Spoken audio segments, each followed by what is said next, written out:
in a critical decade for the climate, and forests can be a powerful natural solution for removing carbon from the atmosphere. Now you can help supercharge the growth of America's forests with Sylvia Terra's Natural Capital Exchange. Through NCAPX, you directly pay landowners to grow their trees longer, creating older, more carbon-rich forests. In partnership with Microsoft AI for Earth, Sylvia Terra's forest data scientists developed the first high-resolution forest map of every acre of America. NCAPX uses this data to optimize your carbon payments to create real, immediate, scalable, and efficient climate impact with landowners in your state and your supply chain. Now every landowner and every acre of forest can be part of the climate solution. Using big data and the power of markets, NCAPX coordinates millions of forest owners across billions of acres to create a gigaton-scale natural climate solution. Your carbon budget can create immediate, measurable climate impact in America's forests. Learn more at sylviaterra.com.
We're in a critical decade for the climate, and forests can be a powerful natural solution for removing carbon from the atmosphere. Now you can help supercharge the growth of America's forests with Sylvia Terra's Natural Capital Exchange.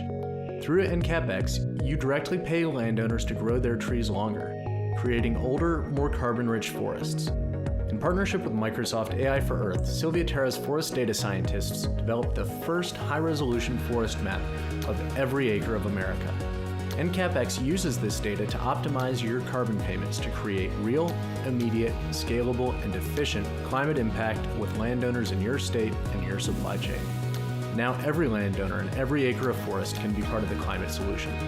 Using big data and the power of markets, NCAPX coordinates millions of forest owners across billions of acres to create a gigaton-scale natural climate solution. Your carbon budget can create immediate, measurable climate impact in America's forests. Learn more at sylviaterra.com.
in a critical decade for the climate, and forests can be a powerful natural solution for removing carbon from the atmosphere. Now you can help supercharge the growth of America's forests with Sylvia Terra's Natural Capital Exchange. Through NCAPX, you directly pay landowners to grow their trees longer, creating older, more carbon-rich forests. In partnership with Microsoft AI for Earth, Sylvia Terra's forest data scientists developed the first high-resolution forest map of every acre of America. NCAPX uses this data to optimize your carbon payments to create real, immediate, scalable, and efficient climate impact with landowners in your state and your supply chain. Now every landowner and every acre of forest can be part of the climate solution. Using big data and the power of markets, NCAPX coordinates millions of forest owners across billions of acres to create a gigaton-scale natural climate solution. Your carbon budget can create immediate, measurable climate impact in America's forests. Learn more at sylviaterra.com.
Critical decade for the climate, and forests can be a powerful natural solution for removing carbon from the atmosphere. Now you can help supercharge the growth of America's forests with Sylvia Terra's Natural Capital Exchange.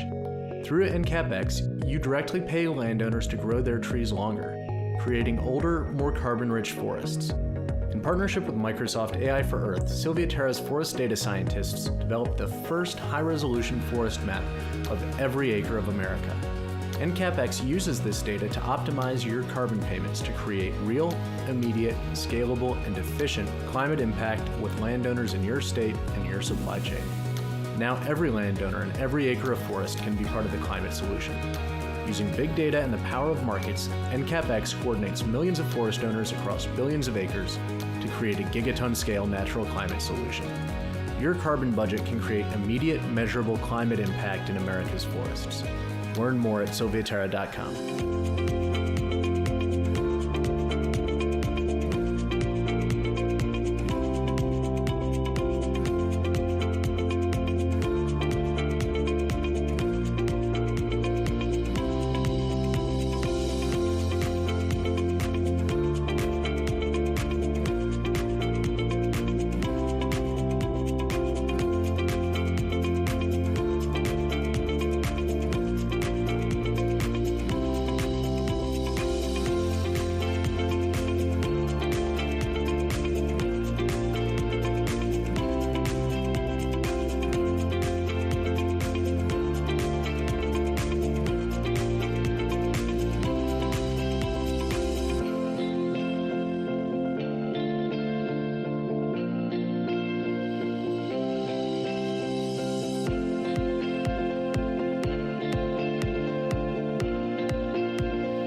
a critical decade for the climate, and forests can be a powerful natural solution for removing carbon from the atmosphere. Now you can help supercharge the growth of America's forests with Sylvia Terra's Natural Capital Exchange. Through NCAPX, you directly pay landowners to grow their trees longer, creating older, more carbon-rich forests. In partnership with Microsoft AI for Earth, Sylvia Terra's forest data scientists developed the first high-resolution forest map of every acre of America. NCAPX uses this data to optimize your carbon payments to create real, immediate, scalable, and efficient climate impact with landowners in your state and your supply chain. Now every landowner and every acre of forest can be part of the climate solution. Using big data and the power of markets, NCAPX coordinates millions of forest owners across billions of acres to create a gigaton-scale natural climate solution. Your carbon budget can create immediate, measurable climate impact in America's forests. Learn more at sylviaterra.com.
Critical decade for the climate, and forests can be a powerful natural solution for removing carbon from the atmosphere. Now you can help supercharge the growth of America's forests with Sylvia Terra's Natural Capital Exchange. Through NCAPX, you directly pay landowners to grow their trees longer, creating older, more carbon-rich forests. In partnership with Microsoft AI for Earth, Sylvia Terra's forest data scientists developed the first high-resolution forest map of every acre of America. NCAPX uses this data to optimize your carbon payments to create real, immediate, scalable, and efficient climate impact with landowners in your state and your supply chain. Now every landowner and every acre of forest can be part of the climate solution. Using big data and the power of markets, NCAPX coordinates millions of forest owners across billions of acres to create a gigaton-scale natural climate solution. Your carbon budget can create immediate, measurable climate impact in America's forests. Learn more at sylviaterra.com.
critical decade for the climate, and forests can be a powerful natural solution for removing carbon from the atmosphere. Now you can help supercharge the growth of America's forests with Sylvia Terra's Natural Capital Exchange.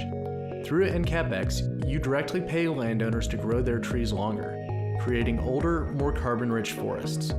In partnership with Microsoft AI for Earth, Sylvia Terra's forest data scientists developed the first high-resolution forest map of every acre of America. NCAPX uses this data to optimize your carbon payments to create real, immediate, scalable, and efficient climate impact with landowners in your state and your supply chain. Now every landowner and every acre of forest can be part of the climate solution. Using big data and the power of markets, NCAPX coordinates millions of forest owners across billions of acres to create a gigaton-scale natural climate solution. Your carbon budget can create immediate, measurable climate impact in America's forests. Learn more at sylviaterra.com.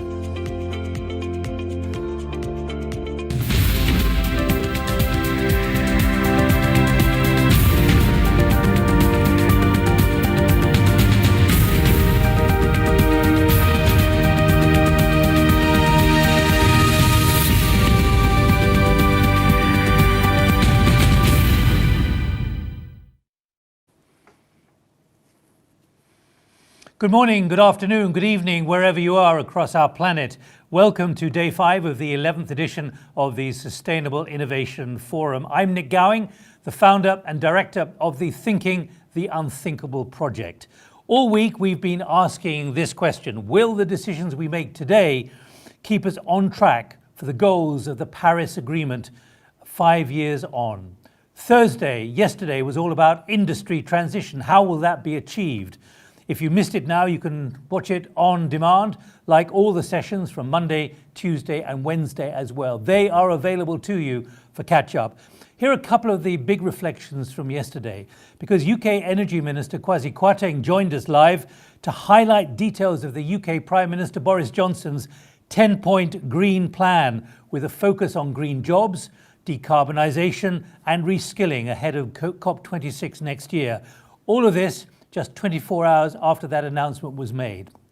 And Dr. Fatih Birol, Executive Director of the International Energy Agency, speaking on the last session, said, and listen to this carefully, "My priority is not to increase egos, but to decrease emissions." A very imaginative message there from Fatih Birol, from this influential figure in the energy landscape. And one other takeaway, I think, which we must share: the profile, the climate literacy and the determination of the next generation. They are pushing this momentum even harder than some at the top are prepared to concede. All this week, we've been looking at two horizons: the next 12 months as we build to COP26 in Glasgow, and the decisive action, the convergent points that must be met over the next decade.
Let me emphasize that fan of points right at the end of that bit of video there.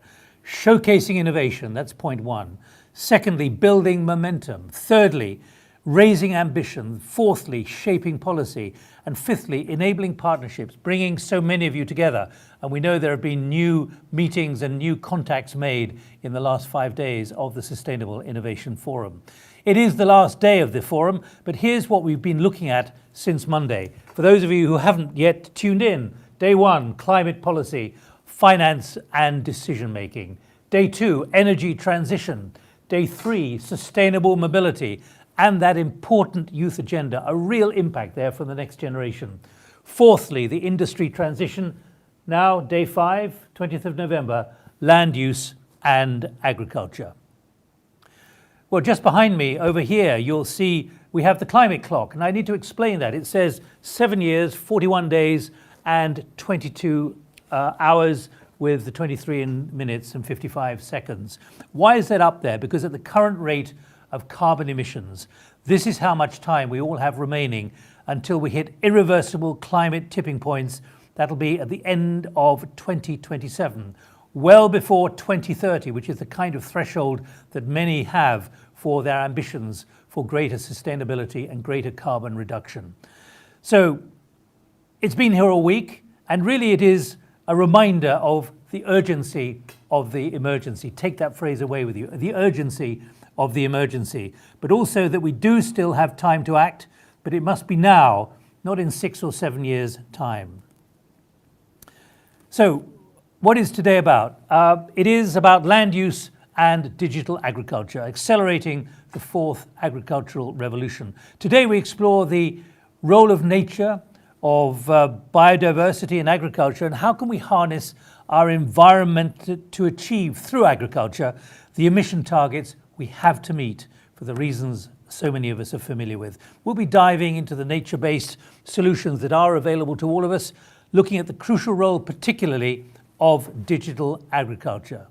And that's what we hear first of all from the first intervention live from Rome, from the Director General of the Food and Agricultural Organization, FAO, Dr. Xu Dongju. He will make a direct call to accelerate digital agriculture. Our first panel is hosted by Business for Nature. It explores how we can explore at scale and speed action by business and investors on nature and climate. The important word here, nature and climate together.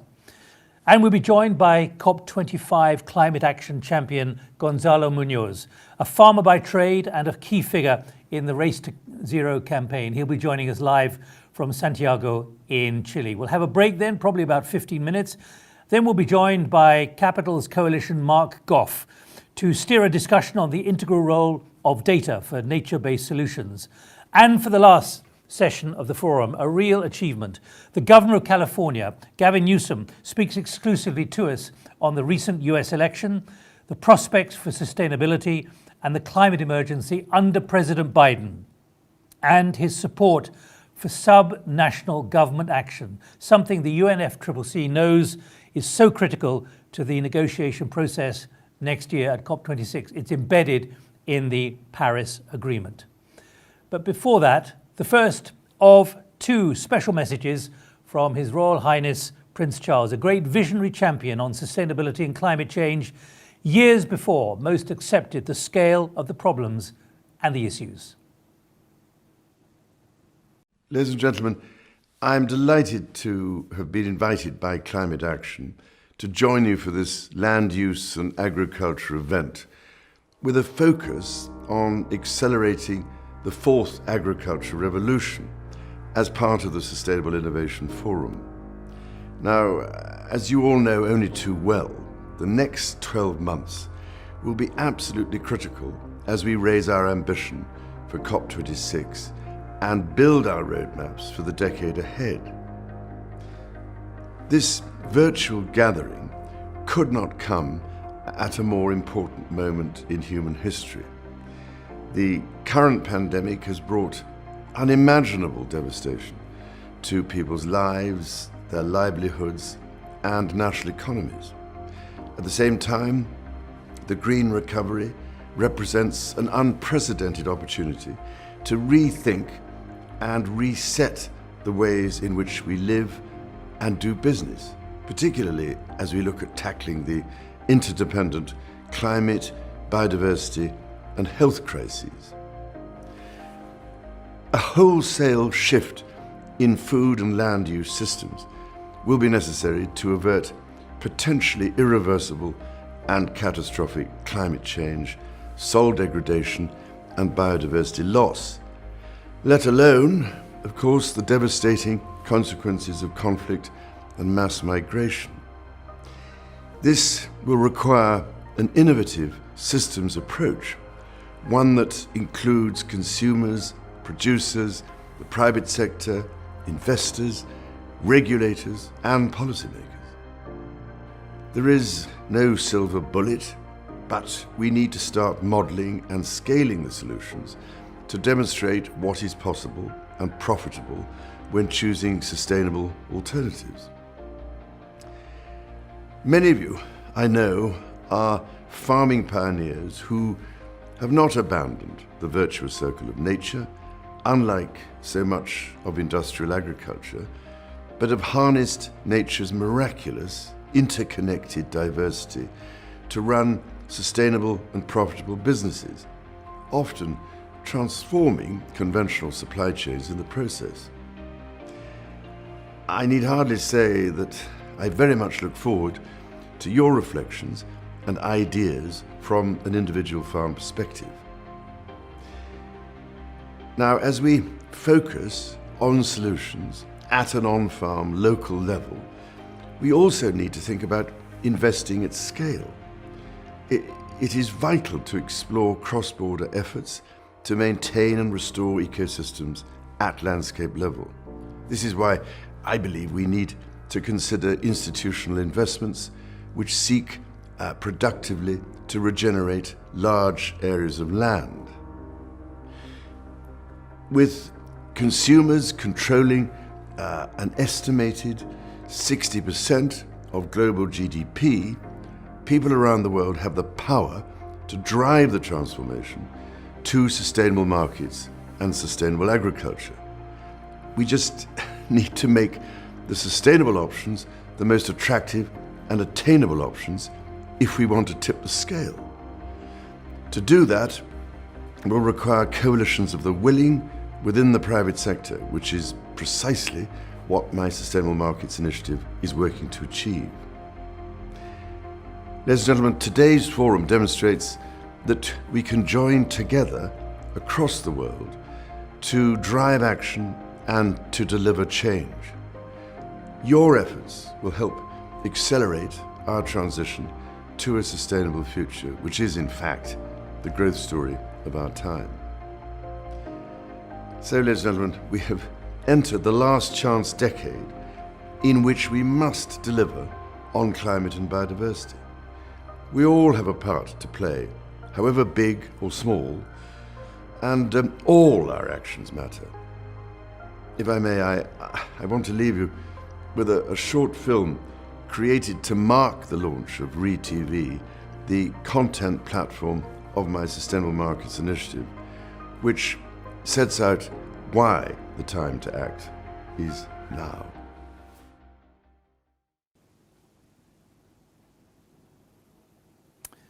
We have entered the last chance decade, says Prince Charles, and we'll be seeing the second intervention and contribution from His Royal Highness in about 60 minutes from now with that video that he talked about.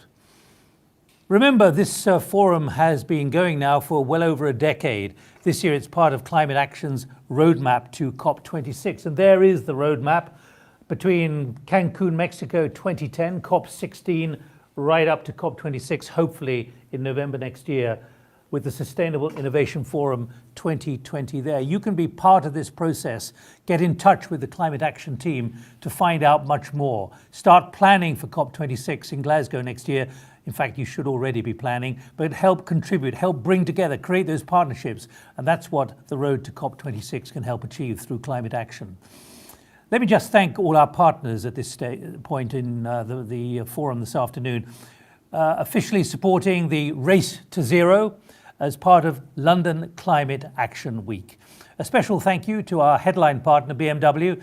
They've been loyally supporting the COP and also certainly us for the last 6 years, and we're most grateful to them for their support. They were figuring significantly earlier in the week, including the Vice President of Sustainability and Mobility, talking to us from Munich. Industry partner for Day 5 is Silvia Terra, whose mission is to measure and value every acre of our forests. Strategic partners are Nestle, as you can see there, and Planet, whose mission is to image the entire Earth every day and make global change visible, accessible, and actionable.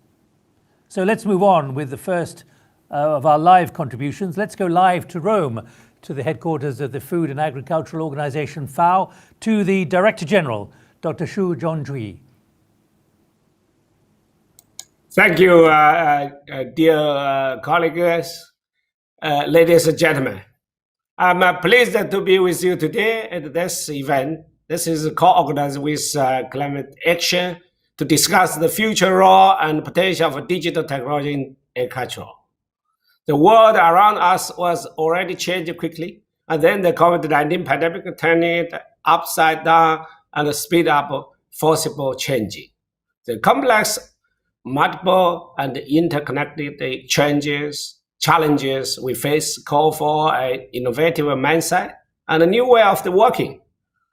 From the pandemic and its far-reaching health and socio-economic impact to eradicating hunger and poverty, to addressing climate change and biodiversity loss, and to achieve the sustainable development, we needed to work hand in hand to find bold, transformative, sustainable solutions that are holistic, equitable, and inclusive. To do so, we needed to harness the potential of innovation and digital technology. The pandemic will have a serious long-term impact on food security and livelihood. Today, almost 9% of the world population, 690 million people, suffer from hunger, and we estimate that another 132 million people are in danger to be pushed into the rank this year. The vulnerability of most at-risk communities, include farmers, pastoralists, fishers, and foresters, to climate shocks and natural hazards have increased. FAO has launched a comprehensive COVID-19 response and recovery program to support the countries to build back better and strengthening the long-term resilience of food system and livelihoods, addressing the socio-economic impact of the pandemic and reflecting 3 pillars of sustainable development. Our global agri-food systems need to be capable to deliver health diets for all and use our planet's finite natural resources more efficiently. Next year, the UN Secretary-General will convene a food system summit as a part of a UN Decade of Action to better manage the future of agri-food systems and accelerate progress towards achieving sustainable development goals. Success will hinge on multi-stakeholders and multi-sector engagement. Engagement that we are leveraging through the coalition, we just launched recently, the Global Alliance of Government, international organizations, thought leaders, and influencers, civil society, and private sector, all working together for unified global action. Ladies and gentlemen, the responsible use of the science, technology, innovation can pave the way to the first agricultural revolution. The first agricultural revolution is a marriage between data, technology, innovation with farming that will further transform the industry and help us to achieve the new level of productivity, quality, diversity, efficiency, and environmental sustainability. Today, digital technologies already play the reverse role in driving FAO's work. We have an important digital service portfolio with 169 products to help the deliver action and the solutions at the global, regional, and the country levels. The FAO Hand-in-Hand initiative is evidence-based, country-led, and country-owned, aims to accelerate education, sustainable rural development, and to eradicate poverty and hunger. Last September, in collaboration with Google, we launched the SMAP as a part of a hand-in-hand geospatial platform. It is an innovative open source big data tool developed at FAO that provides access to global agricultural, environmental, and climate information. Together with Microsoft, IBM, and Vanguard, we initiated the Roma Declaration on Ethics in Artificial Intelligence. This morning, I just got the special honor to see the audience with Holy Father, Pope Francisco. That's declaration that was endorsed by the Pope Francisco stressed the need to balance technological advancement with social progress to close the digital gap. We aim to provide a concrete, aesthetically founded solution to the use of AI in the agri-food system. At the last session of the UN General Assembly, we unveiled the FAO Green City Initiative. It is designed to increase urban resilience in 1,000 cities by 2030 through the availability and access to the products and services provided by green space and the green products in the urban and peri-urban green agri-food system. We need to both the smart digital agriculture, harmonizing how we optimizing the use of natural resources, minimize the negative impact on environment, and adapt to the climate change. FAO 1000 Digital Village Initiative aims to enable farmers to use the digital technologies, information and communication tools, including social media, to promote local sustainable development and the inclusion of the farmers across the food value chain. Proposals are being prepared under the International Platform for Digital Food and Agriculture, which we are now putting into action. We are planning a holistic approach, advocating for package of solutions and actions. Digital climate services can increase the resilience of family farmers by providing them with real-time information, advice, and index-based insurance schemes. E-commerce platform can leverage market linkage, shorten the food value chain, strengthen the business engagement, support the market intelligence systems, and promote market access. Blockchain can be used to build trust and increase the food security and safety, of course. Remote advisor services can augment and support the farmers' extension. Lastly, digital financial products can increase digital inclusion and digital dividends for family farmers. With our partners, we are developing many rural digital inclusion initiatives on the ground in order to bring innovation much closer to the needs of household farmers through the enabling policy, enhance the capacity, increase the affordability, and improve the infrastructure. Digital world should be based on the digital community, villages, towns, and agri-food systems. Dear colleagues, we have seen how technology and digital innovation have been transforming the governance of the food and agriculture around the world. However, such a transformation could not happen without the private sector. Recovering from the COVID-19 pandemic is the opportunity to build a more sustainable and resilient food systems through the innovation, data-driven decision-making, and strategic investment. Enhance our partnership with the private sector can deliver even more concrete results at the country, regional, and global levels. This is the reason why we have presented the modern strategic for the private sector engagement to our governing bodies and members. The various elements I mentioned today are the essential for the rural agricultural revolution and achieve the vision of better production, better nutrition, better environment, and a better life. But the most sophisticated digital systems are only as useful as humans make them be. That's the reason why our work will always be people-centered. Human empathy, solidarity, indigeneity are the basis on which we build a better future together. I wish you a successful event as it is.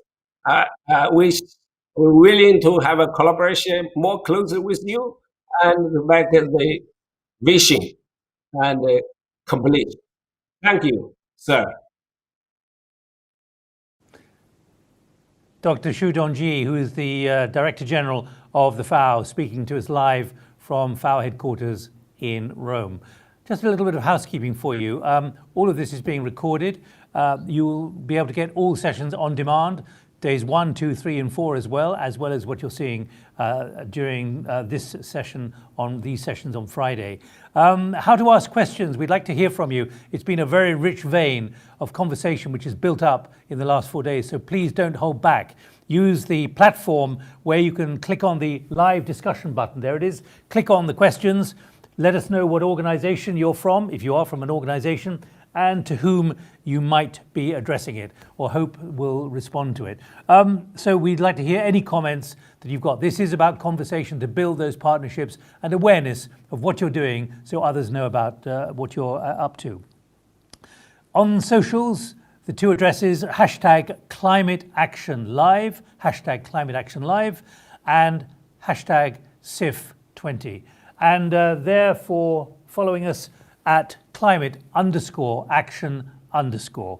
Again, please use that. A lot of people have been using them to reflect, offer their views, and also to report what they're hearing from the forum. Now let's move on to the first panel. It's about business, investment, nature, and climate, and how they connect together. Let's go live now to Geneva, to Eva Zabi, who is Executive Director of Business for Nature. Eva, the floor is yours. Thank you so much, and welcome everyone to this session on how business and finance can help scale, but also speed up action on nature and climate together, as we just said. It's a hot topic, and as Nick Gowing just said, we're going to be talking about nature-based solutions. We're going to be talking about how we need businesses, finance, governments to step up the ambition to accelerate action and innovation. If you really think about it, the decisions and investments we are making today will ultimately decide the future we rebuild. And it seems like we don't even need to be pushing so much of the green part of the recovery, because investing in nature actually just makes sense economically. WRI, the World Resource Institute, assessed that every $1 invested in restoring land can bring $7 to $8 in economic benefits.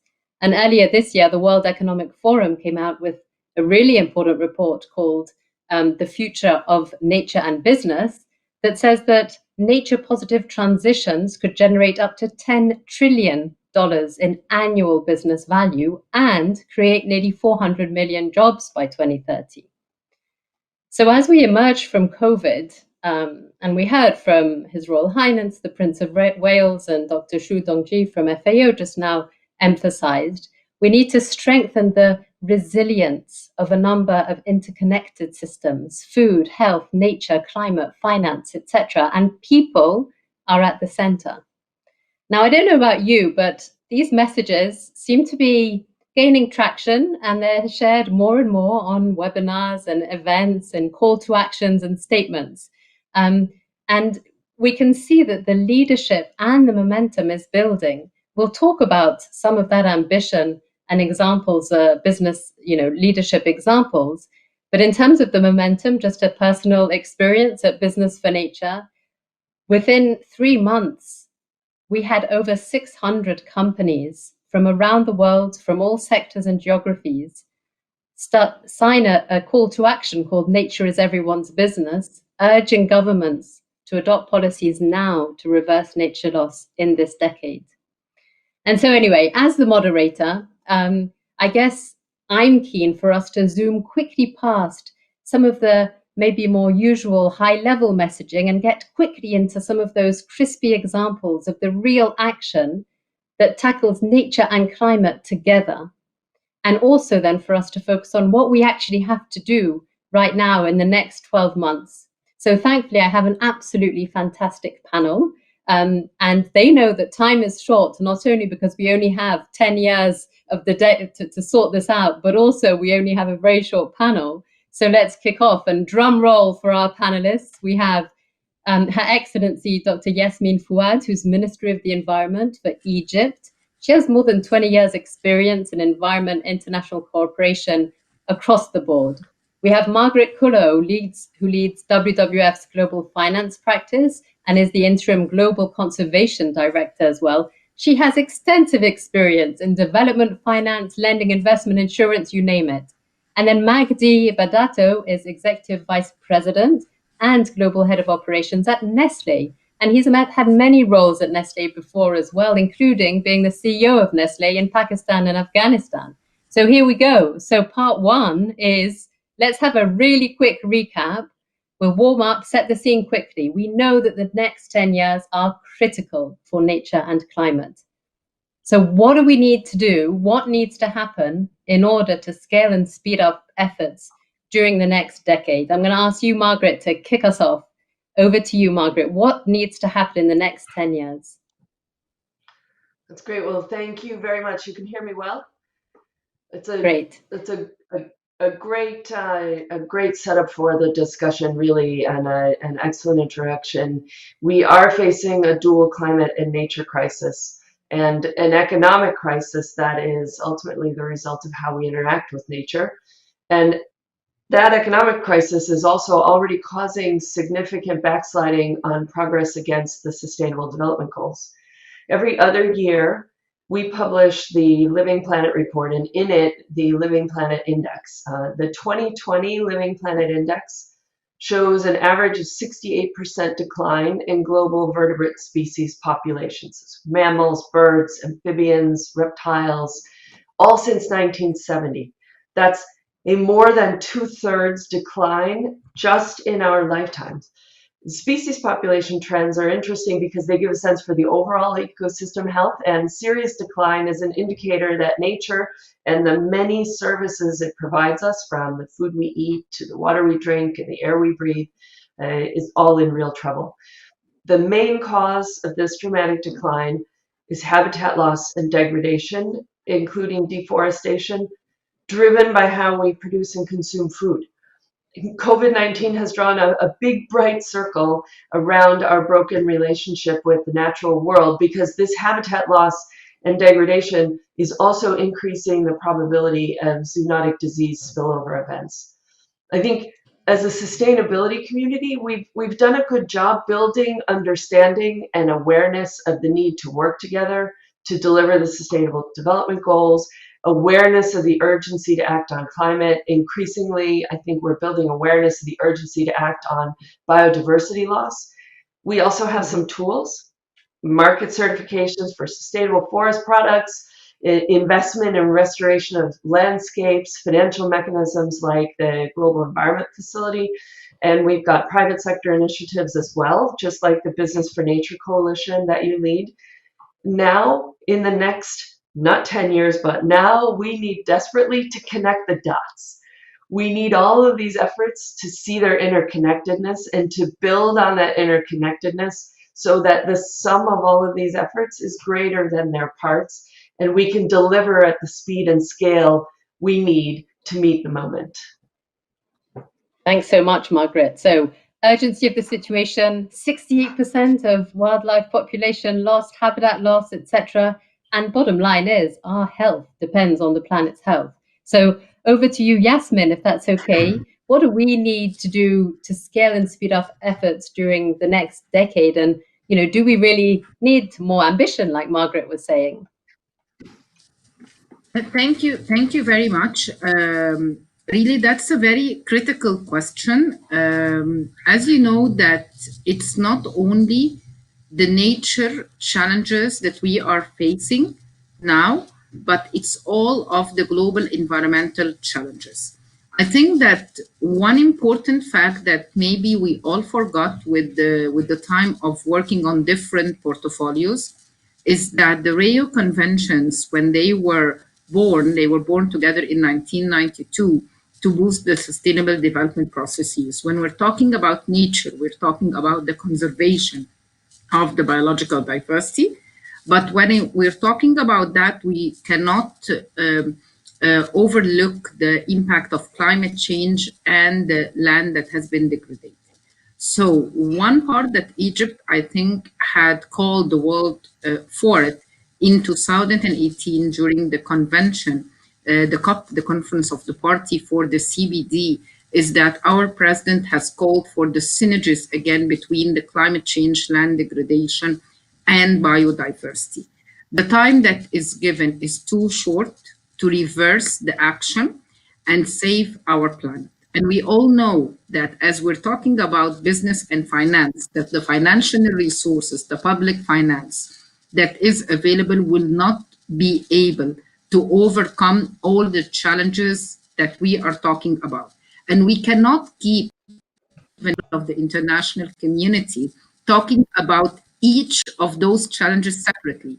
We do that intentionally when we have COPs, when we have meetings, we talk about climate action in a way, and we talk about nature in another way, and then we start linking them. Like this session today, we're talking about nature and climate and finance, but we need to include the land degradation as an integral part of that, because the time is too short, and we need to raise the awareness on the interlinkages between the three of them, the added values, and the shortage and limited of the financial resources available to address them. So we need to bring everyone on board. Thank you.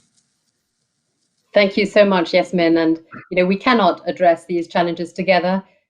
In fact, it's interesting you talked about the UN conventions, because quite a few people have been pushing the idea that for Rio Plus 30, we should be bringing those conventions back together somehow. And that interconnection is very clear, those synergies. Thank you, absolutely. No one can do it alone. But Magdi, what about from your side in Nestle? Do you have a sense of what has to happen in the next decade?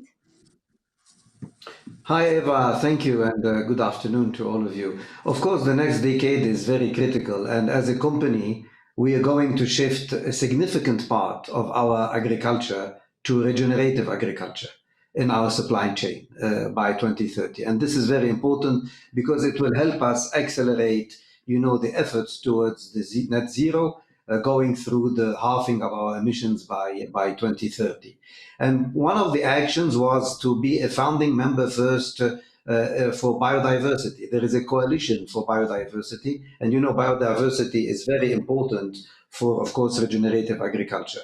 So we have been a driving force behind that with other companies, but we are also investing on our own in some initiatives. One example will be in the United States, starting with dairy, which the impact of dairy on the carbon footprint is not negligible, where we have a 10 million multi-year investment. And what this is about in the US is scaling up initiatives and also aiming and improving the farm practices across America. So that will, of course, bring some good ideas there and some good upscaling there as well. But of course, to move faster, we need to break down the silos. This is very important, and the barriers. And it's about time that we can share more the data, the case studies, the scientific evidences. A lot of this is non-competitive or pre-competitive. And I think it's important that we help each other amongst companies. And also we are having a sort of call to arms for our suppliers in our value chain to join us on this very important race to zero. And all of that will help scale, of course, the interventions, which will benefit not only to Nestle and its value chain, but of course to the whole food industry. And it's extremely crucial that the food industry leads this journey. Thanks so much. Magdi, I'm going to continue with you as we're going to dig into a few more concrete examples, because clearly Nestle is one of a number of companies that's ready, that's willing to invest in facilitating this shift that you talked about towards more regenerative agriculture, and then using nature-based solutions to fight climate change through your supply chains. Interesting, the pre-competitive space, maybe you can expand a little bit, or do you want to tell us more about some really concrete examples of what Nestle has done on nature and climate together? You're absolutely right. I mean, when we talk about regenerative agriculture, very much linked to soil health and very much linked to nature and conservancy. So I'll start with that one. In the US, for example, our pet care division, our pet food division, is supporting the Nature Conservancy's Think Soil initiative.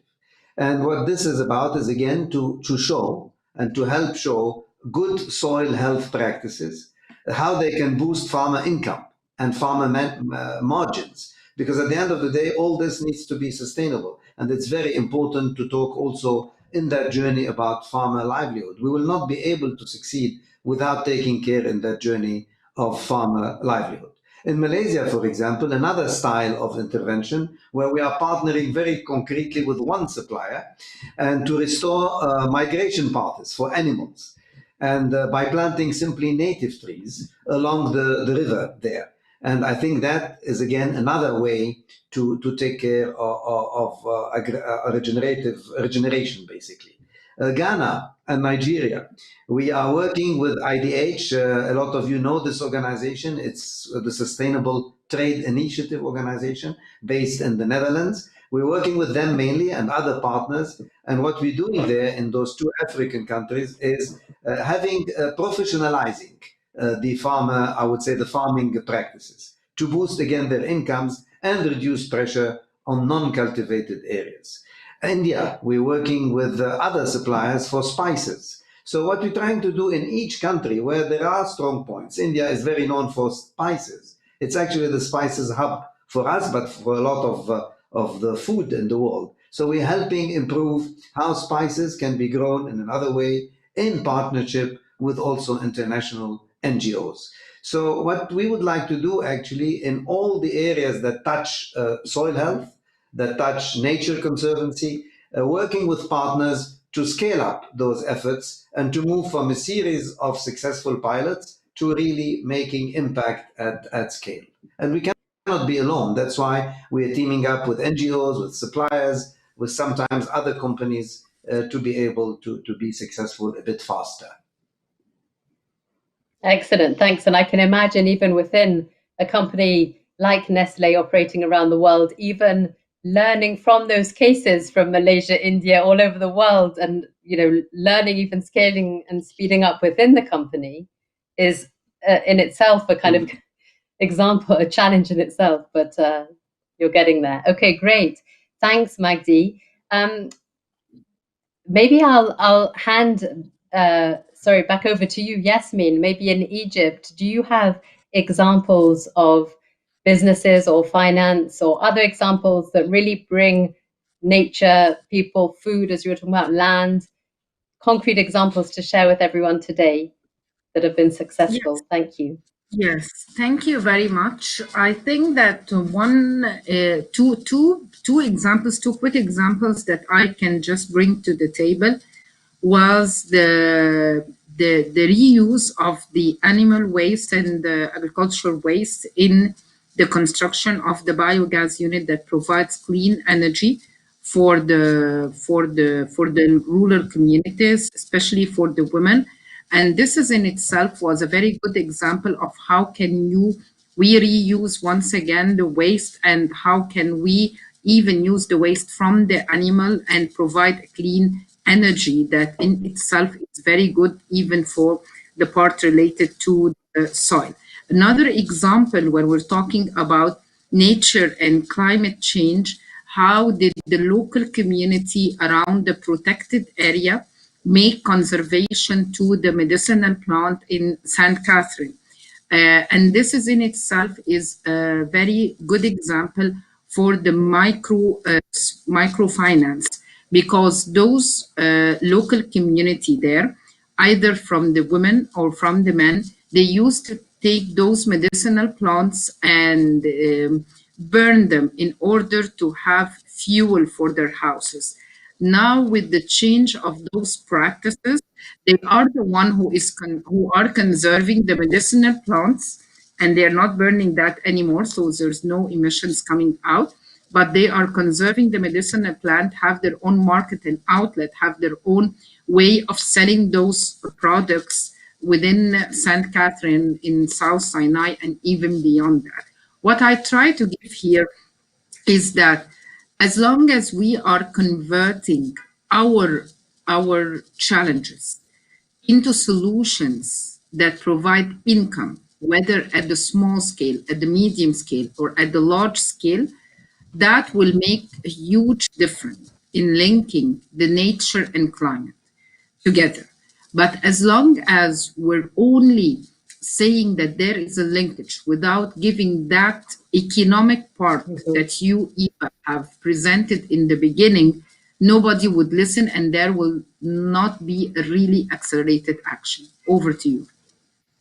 Thank you so much. Those are two excellent examples of how basically you need to, what's the true value in nature and of the climate in these decisions. There needs to be that economic value. You need to revalue waste. You need to value the medicinal plants fully.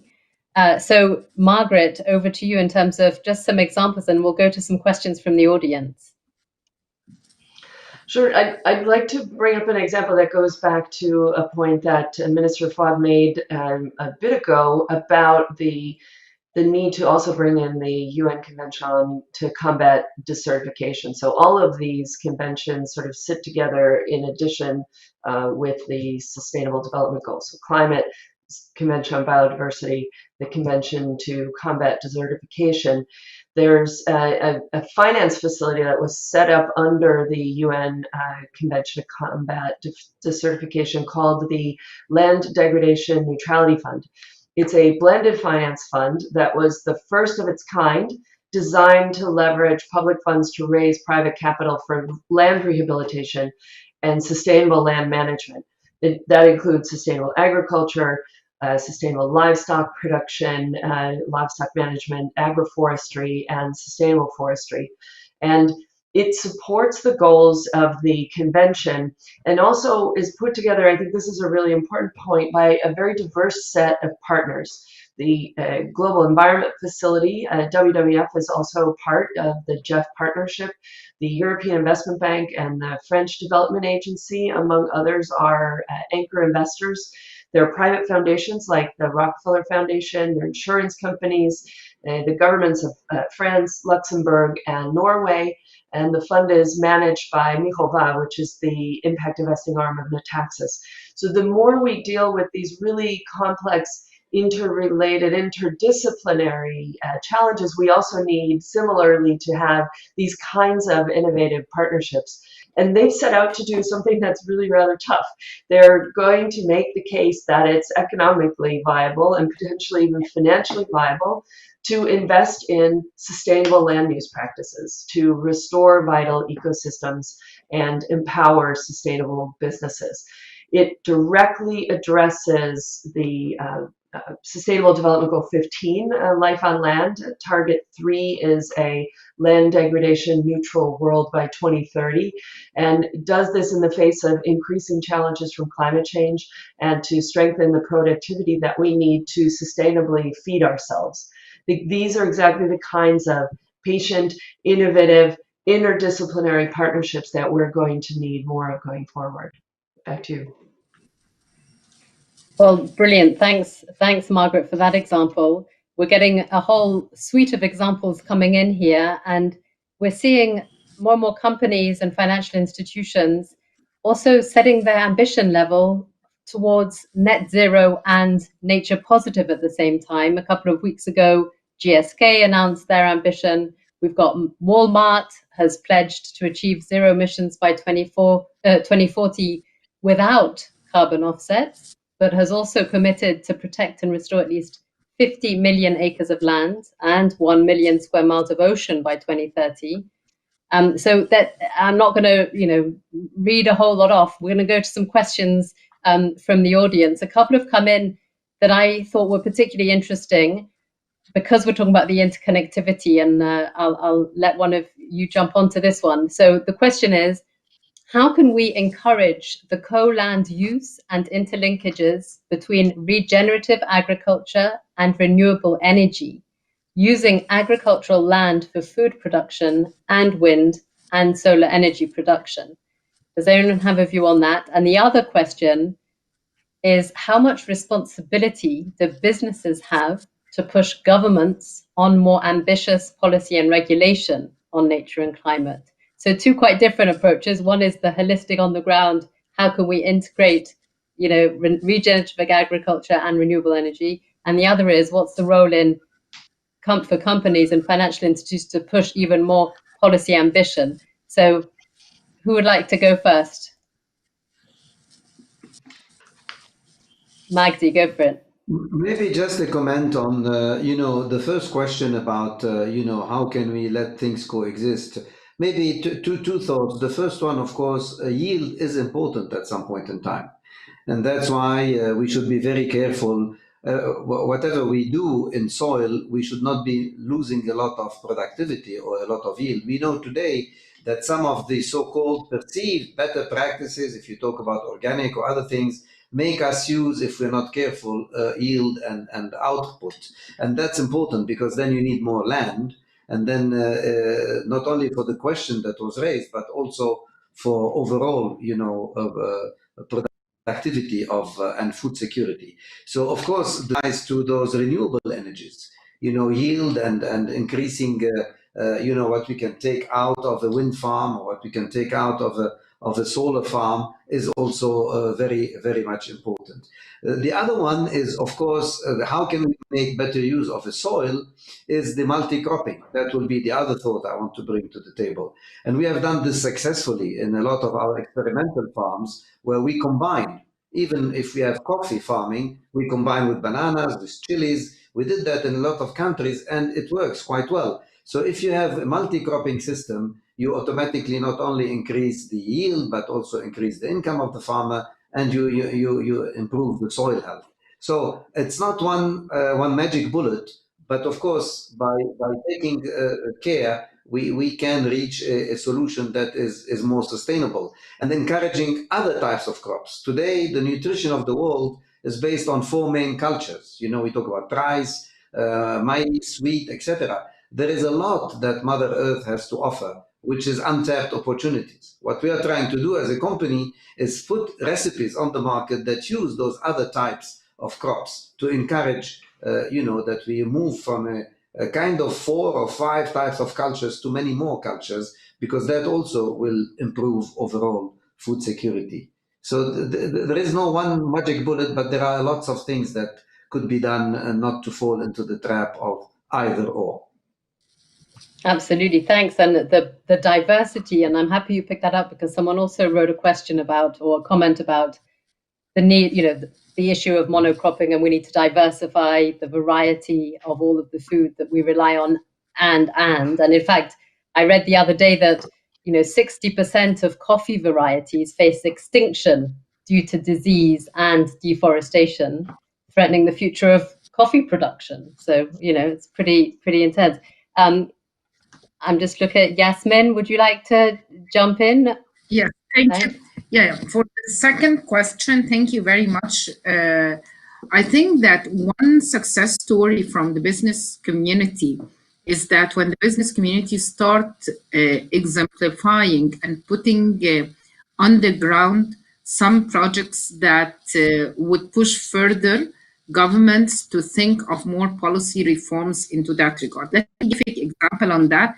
And I would bring the example from Nestlé themselves in Egypt. When we started our strategy to deal with the municipal solid waste management in Egypt, that was 1.5 years ago, Nestlé came and supported that part with the informal sector, the garbage collector, because they want to make some work on corporate social responsibility and how can you recycle the plastic once more and how can you collect that. There was a platform that was connecting the business community with the informal sector, with the government, in order to make more use of the plastic bottle. They encouraged and give more incentives to the informal sector by giving them points. The more they collect the plastic bags, and the more they can get points that they receive on their mobiles. The whole idea of what I would like to give here is that if we would like governments to bring more policy reforms to the table that link nature and climate, more regulations, more laws, then we need to have specific platforms that connect especially the multinational big firms together, that would give more examples to the table at the ground on specific projects that link that as well. So that will be a government doing the job of regulating, putting policies and regulation, and the business community is doing their corporate responsibility to accelerate more action for the favor of the community and the people. Over to you, Eva. Thank you so much, Yasmin, for that. It's a super example, very concrete. And Margaret, yep, thanks. Do you have any views? Yeah, I'd love to come in. I'd love to come in on the point of. I think what we're seeing increasingly is businesses, including financial institutions, coming together more frequently to advocate for policy change. One of the biggest pieces, for example, financial institutions starting to say they want the recommendations of the Task Force on Climate-Related Financial Disclosure to become required as a regulatory matter, because it evens the playing field among investors, and it also provides a lot more information for decision making, which is a public good that everyone needs. And the other example is the one that you're leading, Eva, the Business for Nature platform, where there is a commitment to commit, act, and advocate. So not just commit to join platforms like this, but act on that commitment and also advocate for public policy that makes sustainable business, sustainable investment much more viable, which sometimes includes reducing disincentives for those sorts of investment as much as it includes providing incentives for sustainable business models. Absolutely. I think it's interesting. We're really seeing the momentum growing, a wave of companies that hadn't necessarily realized that their whole business depends on nature ultimately and on all of the services it provides, realizing, wow, we've got to understand these risks and also explore the opportunities. And then how can we engage in this collective movement? And I think Business for Nature, as a coalition of more than 50 partners, has really helped bring that together. So we've aggregated the fact that more than 500 companies have already made commitments to reverse nature loss in some ways, and that adds to all the commitments that companies have already made on climate. So we know they're taking action. We know companies are committing, but to scale and speed up, we also need that policy ambition to drive even more business action.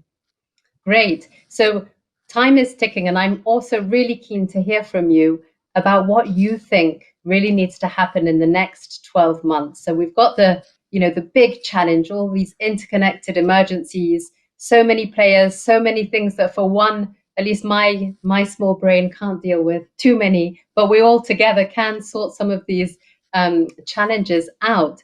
But can we break it down for the next 12 months? What are you going to be prioritizing? And what do you think, your specific peers, also your peers, should be prioritizing in the next 12 months in the run-up to COP26? So please, maybe Yasmin, if that's okay, I'll start with you. Yeah. Let me tell you that one important part is to accelerate the financial obligations and the financial commitments that we all promised ourselves in Paris, because that would be vital. I know that the technology transfer, for example, for the area of renewable energy has been there and has flourished and has been cost effective for the last few years. But now there is the turn for the transport sector, for example, for the agriculture sector, for industrial sector. We need to ensure that the financial commitment is being met as agreed upon in Paris Agreement, because that would be vital for the process.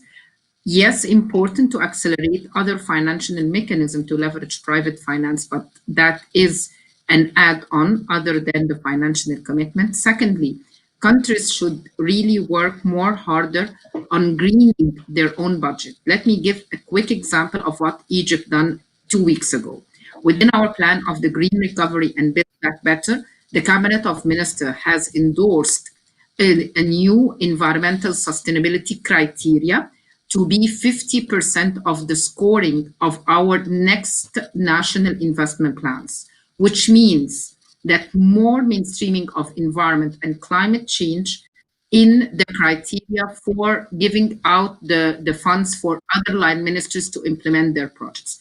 By doing that, we are shifting our development process. We're making a paradigm shift that is a huge paradigm shift because there is an economic concession that the world and Egypt is suffering through. But by doing that, we know we are investing in the right direction. We'll be investing more, but no projects that does not meet the environmental sustainability criteria will be allowed to have funds from the Ministry of Planning. By that, we are putting our own measures and greening our own budget. Over to you, Eva. That's brilliant. If I could just bounce back, because I was not aware of that. Apologies for my ignorance. That's congratulations on pushing that through then. That's amazing. And I wondered, how has the response been, whether it's, from your peers in other ministries or from governments or from finance? Has it been a very welcomed new policy? It is a policy that is adopted by the whole cabinet of ministers and being supported by the Prime Minister himself. But the good thing is that this is not a work only for the pandemic. That is the work of the Ministry of Environment together with the Ministry of Planning and Finance. So the three of us, and that is not the conventional way of doing things. When you go to the cabinet, it's always the ministers of environment, they are always lacking behind. But when you go with ministers of planning and presenting a new environmental sustainability criteria for our own national budget, that is a completely different story. So now we're having those not speaking the environment and the climate are now speaking the environment and the climate. Excellent. Thank you so much. Good luck. I'm sure we'll be hearing much more in a case study of how you brought all of that together. Fantastic. Well done. Thank you. And so maybe handing over to you, Margaret, in terms of the next 12 months and what we should be focusing on. I'd say two things. First of all, I think the economic recovery packages that increasingly will roll out as a way to address the dual crises of COVID from a health and economic perspective need to start taking into account their environmental impacts and not lock in further environmental damage by continuing to fund some of the activities that have gotten us where we are now, and also using the economic recovery packages as a way to promote really job-intensive, people-centered investment in nature that will bring us the resilience we need for climate physical impacts, as well as some of the mitigation that we'll need from biodiversity from nature as part of managing climate. The second thing is we really need to change our food system. So the way we produce and consume food is the single biggest driver of deforestation and habitat loss. 70% of terrestrial biodiversity loss, 50% of freshwater biodiversity loss comes from the way we produce food. And agriculture is responsible for 80% of global deforestation. Almost a third of global GHGs, greenhouse gas emissions, and almost half of agricultural land is degraded. It's also not our current food system particularly healthy for us. There are almost 700 million people who go hungry every day. And due to pandemic-related disruption, we expect as many, more than 132 million more people could go hungry this year. While at the same time, there are more than 2 billion people who are overweight or obese. So clearly we don't have a food system that's meeting either our own health needs or our natural needs. And we need to transform this system if we have any hope of halting and reversing biodiversity loss, achieving the 1.5 degree future, and or feeding a growing population healthy and nutritious diets in order to achieve the Sustainable Development Goals. 100%. And in fact, when you think of achieving all of the Sustainable Development Goals, there's a really great diagram of the SDG wedding cake that you all might know, where basically the 4 SDGs at the bottom, climate, water, land, oceans, underpin all of them. So you can't deliver on any of the other SDGs without that foundation. Thanks so much, Margaret. Excellent. Food systems are essential to change. And that's a great segue to you, Magdi. What are your key takeaways for priorities for the next 12 months? Look, it's all of the above that I think we discussed, and a lot of examples that I mentioned. But more concretely for us, the next 12 months start in the next couple of weeks. And we will announce in a couple of weeks a detailed roadmap how we get to zero. When we signed the pledge about a year ago, although the part of the pledge you have 2 years to come out with plans, we thought we will not wait for the 2 years, because this is not a race to who gets first to zero. Is it 2040? What do you do by 2030? This is more showing a bit of what is the substance behind. So in a couple of weeks, we will go out publicly and we will announce the roadmaps, qualitatively and quantitatively what this is about. So so the next 12 months start in a couple of weeks. But of course, that will give us a fantastic framework for us to continue to advance those big, bold projects and to report on them. I agree with the food systems comment, and I feel there is an opportunity with the UN Food System Summit. And next year, as you know, a lot of us are preparing this. We want we are starting to play a very active role there. I am myself co-chairing the Food and Nature Board as part of the WBCSD, the World Business Council for Sustainable Development. We have a lot of work to do there. And this system of champions that comes through the Food System Summit is fantastic, because those champions are mainly also country champions. They are from the government, from the authorities. And without the help of the government and the authorities, of course, we cannot get to the necessary scale. And last but not least, although it's not related directly to climate, but indirectly, Her Excellency, you talked, Your Excellency, about plastic and what we did together. And I know you came to inaugurate this with our local CEO there. This was an inspiration for us as well. So what we're doing, we have identified, 12 countries in the world for what we call neutrality.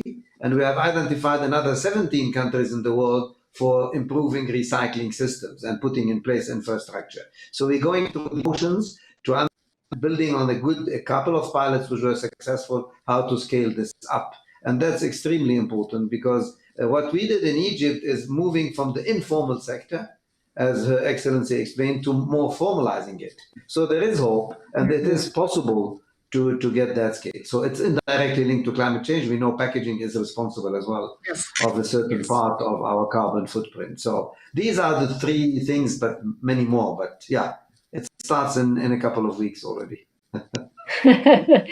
Brilliant. Thank you so much. I think we've heard about how we need to shift the financial and economic systems, really, and we talked quite a lot about those incentives. You need to embed the value of ecosystems, of nature, of climate, of people's livelihoods in our decision-making to go beyond GDP and short-term profit. And I think the emphasis on changing our food systems has come through very strongly here, noting the Food Systems Summit being a key moment for next year for everyone's agendas. We talked about how policy ambition will drive even more scaling up and speeding up of action. And here we heard from Her Excellency Egypt, great about the new green policy to build back better. It's also a way of, testing how far that leadership and that system can go. So, nearly 80 countries have signed the Leaders Pledge for Nature. Companies are setting up really ambitious targets. We didn't talk about all of the companies, but one example also recently is Unilever, that set aside 1 billion euros to fund nature regeneration projects, including achieving deforest-free supply chain. So, these terms of regenerative, restorative, nature positive, net zero, a year ago, I think we also need to realize that a year ago, nobody was talking in this way.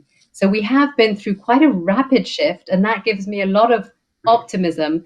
None of us can do this alone. We each have to take our personal responsibility, our institutional responsibility, to really drive towards, a net zero, nature positive and equitable world for everyone. So with that, I did have a stupid joke to tell. I might tell because I had said I would, which I was trying to find something to end on a high note. Normally I make very outrageous, inappropriate jokes, but I'm not going to, don't worry. But I did look, and actually I realized there aren't that many jokes around sustainability or climate and nature, and we've got to change this. We're not, we're giving ourselves a bad name here. So the only one I found, which was I mean, I thought was hysterical. My husband didn't, which was if you meet a woman, start talking about global warming. It's a real icebreaker. Right. So given the role women play and how they tend to spend their time and money and who they vote for, seems like quite a strategic pickup line in my view.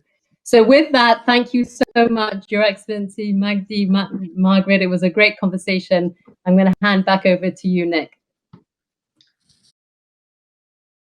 And there was some laughing here in London in our studio.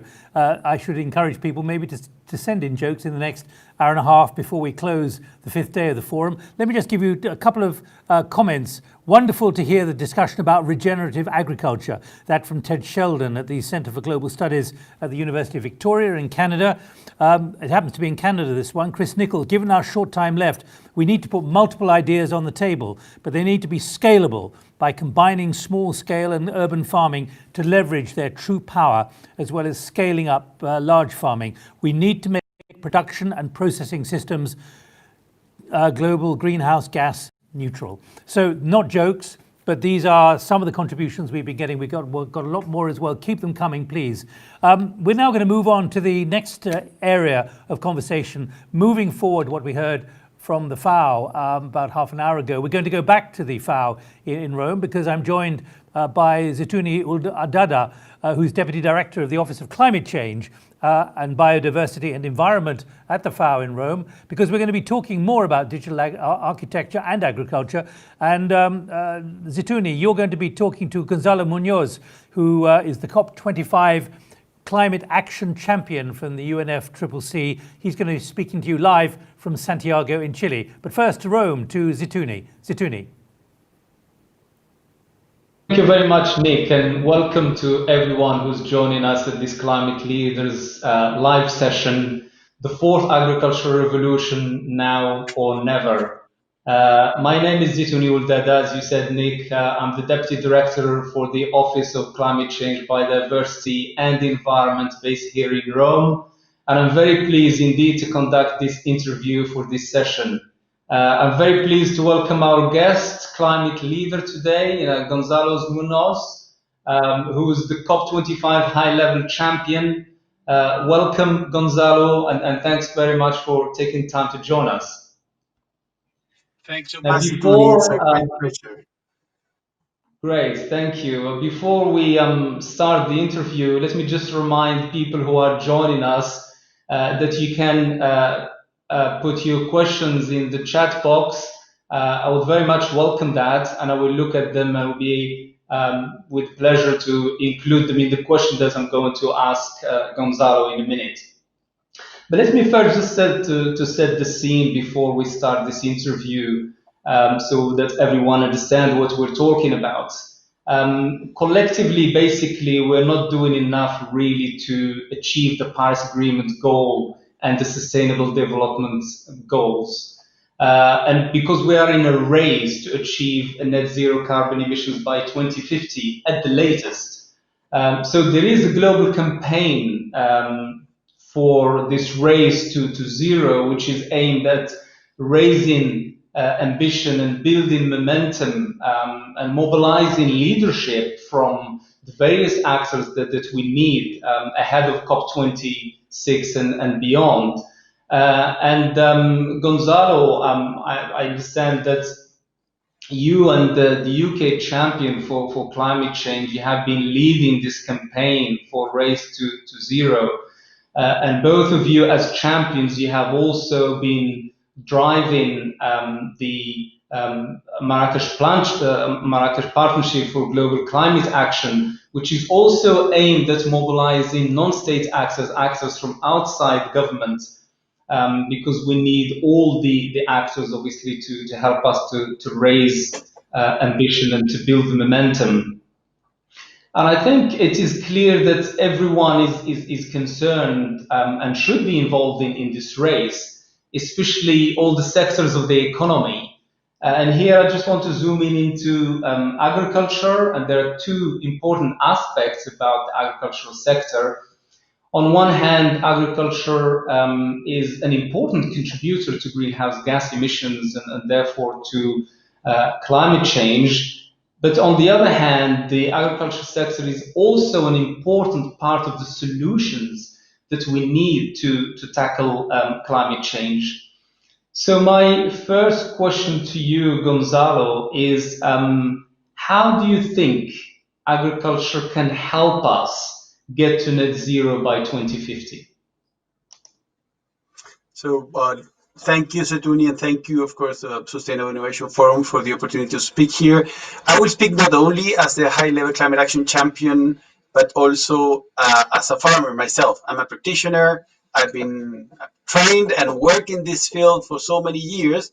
And I do recognize that for so many people, agriculture and our agri-food system is somehow recognized as being part of the problem. I am totally aware on the agri-food system having one of the most important capacities of becoming a fantastic tool as part of the solution. And I will start by quoting Martin Frick, the Deputy Secretary, the Deputy Special Envoy at the UNFSS. He said the only carbon capture and storage technology that we know works is called photosynthesis, and surely the most fundamental technology capable of also scaling, right? The agriculture is founded on the inherited ability of plants to build up carbon in their tissues and feed us at the same time. So it's such a marvelous tool. However, we have to recognize that our food system is broken, and that is not nature's problem. We broke it. So if we broke it, then it's up to us to also fix it.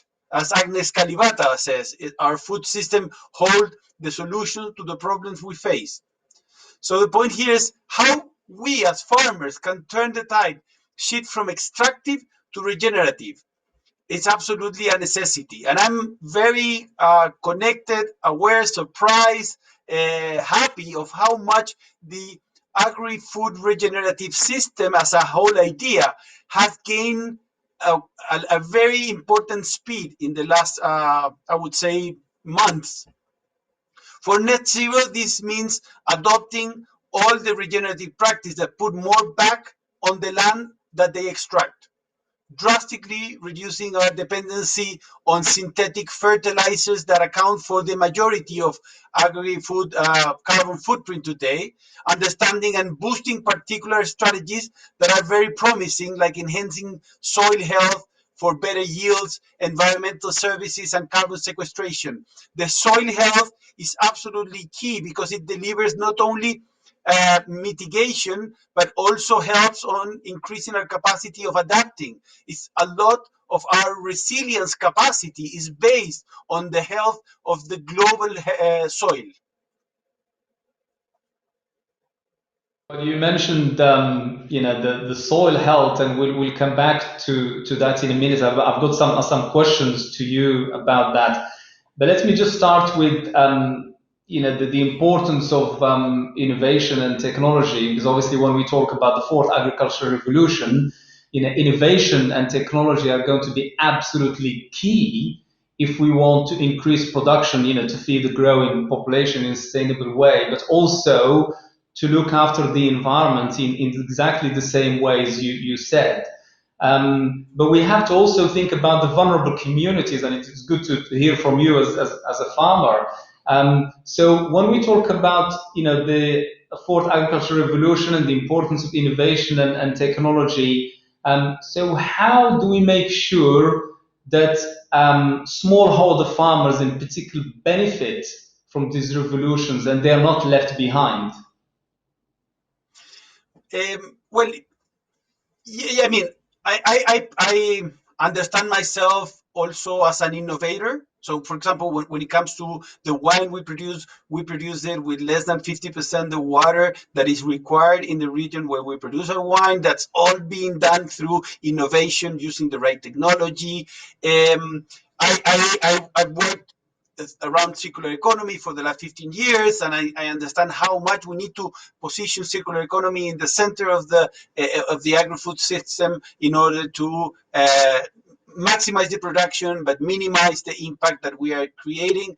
I am totally aware that when thinking about the food system, it's a complex value chain where it should take us to the soil, to the fork, including how do we not only take hunger to zero, that's part of our race to zero hunger, and at the same time zero waste. How do we reduce the 30% of the waste that is being generated by the whole agri-food system, and not understanding and acknowledging that sometimes we have generated too much plastic waste because of the need of increasing the life of the food that we are producing, but in that sense also creating a problem on too many complex plastics that are created. But let me say also that technology is not necessarily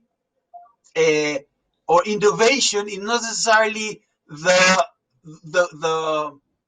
keystone. How do you say it? Like the silver bullet. Some of the most interesting regenerative agriculture technologies have been developed by indigenous culture without any digital technology. We have, for example, Terra Peta. We can sequester more than 2 gigatons of CO2 equivalent over the next 10 years. Some with agroforestry, which both captures carbon and slows deforestation in tropical countries. I am very close to some researchers working on combining aquaculture with agriculture practices like cyprinidus farming in rice farms that has been done for centuries. So over-reliance on technology can also create problems. Previous agriculture revolution relied heavily on pesticides and fertilizers, seen then as a miracle, and today they are somehow the main culprits. It can help, of course, with efficiency gains. We must make sure it's accessible, especially to the small farmer, but who in most of part of the world produces the biggest amount of food. But all technology must be at the surface of life, not in the surface of just extracting. Today, this is unfortunately not the case, where agriculture is more like mining than farming. We have to change that, and in order to do that, in many cases, we have to go back, understand not only which were those practices that we left, but also which were our blind spots and our deaf. We were deaf and blind in so many aspects. So having said that, it's a combination. It's very complex. It's hard to just position in one simple solution. It will depend on the different regions. I am also following vertical high technology urban farming that I believe have a great potential in certain regions and certain cities. So we have to combine different aspects, but starting by going back and learning from what we did wrong and which were the techniques that we simply left behind. Absolutely, thank you. And it's always useful to take stock and to learn from what we did before we move on. Absolutely. And I'm glad also that you touched on the innovation and the fact that when we talk about innovation, we don't mean just hard technology and sophisticated technology. Innovation is also through the traditional and indigenous knowledge as well. And I think that's really an important point to make, because the people living in this condition, as you rightly said, they have been inventing and innovating for years to adapt to changes in the environment and the climate. So thanks very much for clarifying that and mentioning that. It's really important. For this race, obviously going forward, as I said earlier, it concerns everyone. Everyone needs to be involved.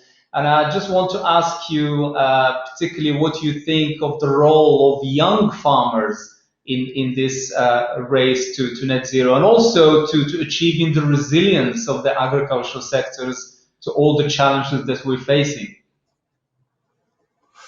Well, Setuni, that's a critical point that you're touching, and a big challenge, because this is not only a vital point, it's over and seen. we have seen and confronted an unstoppable demographic shift happening in the countryside in so many regions of the world. In the richer countries like the US or the European Unions, farmers are aging. In the US alone, the average age of the farmer is 59 years old, and there's more land owned by people over 65 than under 35. And that, on one side, represents a trend that we have to revert, but also represents a challenge on how do we work with the current demography of farmers. In the poorer countries, on the other side, farming is seen as the last option for many youth who often will prefer living in poor condition in cities than staying in the fields. So we absolutely need to put farmers on one side, front and center, and honor the pivotal role that they will have in delivering the net zero farming that we need to strengthen worldwide. It needs to be cool for youth to do this, and they need to see a future in it for themselves, for their families, and for their beloved. Also, with youth, digital technologies definitely will come, so we have to bridge between technologies, make it cool, position it in front of the youth, as well as more open mindset to climate change and all of the values that we need to move forward with. Okay, well, thank you. Before we move on to this next part of the interview, we still have about 9 minutes. I'd like to ask you a question from the audience. I've been talking about competing objectives that agriculture has. So the question is, how might agriculture reconcile the various competing objectives of biodiversity, nutrition, food security, livelihood of farming communities, pollution, water, etc., given that agriculture is significantly less consolidated than other sectors and is made up of volumes of smallholder farmers? So the question is around reconciling various competing objectives. Yeah, and that also varies from region to region.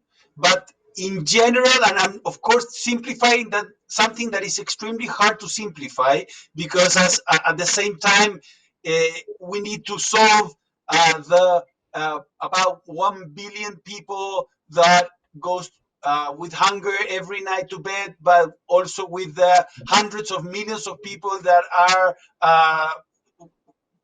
suffering of obesity and overweight. So it will depend on region by region, but let me simplify by exemplifying that when it comes to our agri-food system, we are confronting somehow the same type of general problem that we're facing on the energy sector, where we have used the taxpayers' money to subsidize technologies that create a massive problem on health of the ecosystems, that creates a damage in the life of the people, and then we have to use the taxpayer money again to try to solve those health problems. So we have to start by changing that at a major political level, both on the energy sector and the food system. So in that sense, starting by producing in a way that we can and must regenerate the ecosystem, produce in a way that can sustain the life of the farmers,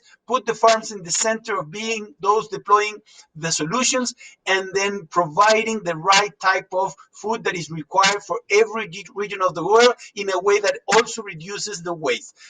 All of that in a very simple phrase, knowing that it's highly complex and we need radical collaboration in order to reach those solutions. Okay, thank you. One final comment from you to wrap this up, particularly on what you mentioned earlier on the importance of nature-based solutions. And I'd just like you to say a few things about soil carbon sequestration, because that's very important. Just one final comment on that very briefly would be very helpful. Well, Setuni, let me refer to something that I heard very few months ago, not too long ago, some business leaders here in my region told me that regeneration is perceived like too niche. And they were like refusing to incorporate that in the general practices. Let me say it loud, quoting Finian from Kiss the Ground: regeneration is a necessity. And not only a necessity, it's a brilliant opportunity to take part and make a major contribution. It's almost like generating a new .com era. Okay, well, thank you. I have one more question from the audience here, since you talked about food waste. Obviously, ultimately, what we want to achieve is zero hunger and zero waste. The question here is addressing food waste important to the race toward net zero? And if so, how can it actually be achieved? Well, the waste is generated in different parts of the value chain depending on where you are, but in both cases, developed and less developed countries, most of that waste, when degraded, generates a massive amount of methane to the atmosphere, increasing the climate crisis. So what we need to do is put in the center policies that should be working on capturing those waste, hopefully never created waste. So that's food that should go to the mouth and to the people. But when that waste is generated, we have to capture it immediately. I would encourage any major in any city of the world that should be the #1 activity, collecting that organic waste for creating in sometimes soil, in sometimes you can create energies through the biodigesters, or you can use even insects for creating new products that can feed animals or can, of course, feed us as humans. So there's a big opportunity while reducing that generation of sometimes 50% of the waste in the household worldwide, that can create a lot of products and possibilities for reducing not only the emissions or the potential emission of the waste, but creating new products that can replace other ones that are all the time also creating new emissions. Okay, well, thank you very much. I mean, there are some more questions, but unfortunately we don't have more time for the questions. But thank you very much for taking time to have this interview. I think you highlighted so many important points there in the race towards zero emissions, going forward towards COP26 and beyond, and all the important points you highlighted about the importance of soil health and the role of young farmers, and the fact that the food system is a complex food chain, as you said, and there are so many objectives interconnected, and we shouldn't forget about that. So thank you very much again. Thank you to everyone who joined us today to watch this interview. And back to you, Nick. Rome and Gonzalo in Santiago, Chile, thank you very much indeed. In a moment, we have the second message from His Royal Highness Prince Charles. Then after the break, we'll be talking exclusively to the Governor of California, Newsom, of what the Biden presidency will mean for climate ambition and the Paris Agreement. How much is California engaged now in moving forward at a very high speed? Before that, a discussion on database, nature-based solutions. That's hosted by Mark Goff, who's Executive Director of the Capitals Coalition. We'll have a break shortly for about 15 minutes. But first, I'd like to introduce you to Nick Henry, who is the Chief Executive of Climate Action and also the founder of the Sustainable Innovation Forum. Nick, it's been a remarkable 5 days. What have you learned? I've learned that digital events are very stressful, Nick. almost as stressful as COP last year, I think. We had 6 weeks to find a new venue as COP moved from Chile to Madrid, as you will remember. But I have learned that where there's challenges, and challenges create tremendous opportunities. So, what's the opportunity you've seen? I think digital innovation, and we've seen. What do the numbers look like then? It's we're up to 10,000 participants in the event so far, and obviously because we're digitizing the content, we're expecting that the event to live for 365 days a year for years to come. So we're creating fantastic content that can be accessible for years to come. What about the reach then for people who couldn't afford to come to somewhere like London or Santiago or Madrid? Well, obviously, the beauty of digital is it knows no time constraints or no boundaries geographically. So it's and of course we're looking at a 1% carbon footprint. So this innovation in terms of what we can do digitally is a total game changer. Now we're sitting way apart, 2 meters apart. I hope it's 2 meters. We've had our tape measure out, but we are socially distanced, and indeed all the crew here. There's a very limited crew in this studio. Where does this mean that you can take the Sustainable Innovation Forum now in the year before Glasgow, however Glasgow is formed in a year from now? Yeah, the big question. So, well, we've got an extremely exciting program of events, weekly events running all the way through next year, and with a really exciting program focusing on innovation across multiple sectors, which we're expecting to engage larger and larger audiences and working groups into next year. We're also looking at our existing program of events, which is across finance, agriculture, to run as normal, and we're hoping to run a very ambitious hybrid event at COP in November, hopefully from Scotland. So it's very exciting. The team have worked extremely hard to make this happen, and we're very excited to be supporting the UNFCCC's Race to Zero campaign. And I think from our point of view, we wish to help the campaigns like this raise their level of ambition, because with 1,000 businesses to date, 452 cities supporting the Race to Zero campaign, we want to shine a light on the importance of setting net zero targets next year in the year of COP26. And over your right shoulder, Nick, that clock, 7 years and 41 days to go until we run out of the carbon emissions limits. That'll be 6 years and 41 days around this time next year. What kind of momentum do you believe is possible? Well, I'd love to feel that number can go to 10,000 businesses and 5,000 cities. Yeah, so I mean, that should be the level of ambition we should be looking for. So what's your call for action? The call to action is, if you're listening now and you're watching this, when this program finishes, email your CEO, email your head of sustainability, take action, take positive action. Ask them why next year shouldn't be the year that you set your organization's net zero targets. Act now, do it today. 7 years, it's going to go very quickly. And that's exactly what Prince Charles told us about an hour ago. And you've got a big introduction to make now for his second appearance. Absolutely. So it's absolute delight and an honour to be introducing and welcoming a short message from His Royal Highness the Prince of Wales, after which we will be moving to a short break. For about 15 minutes.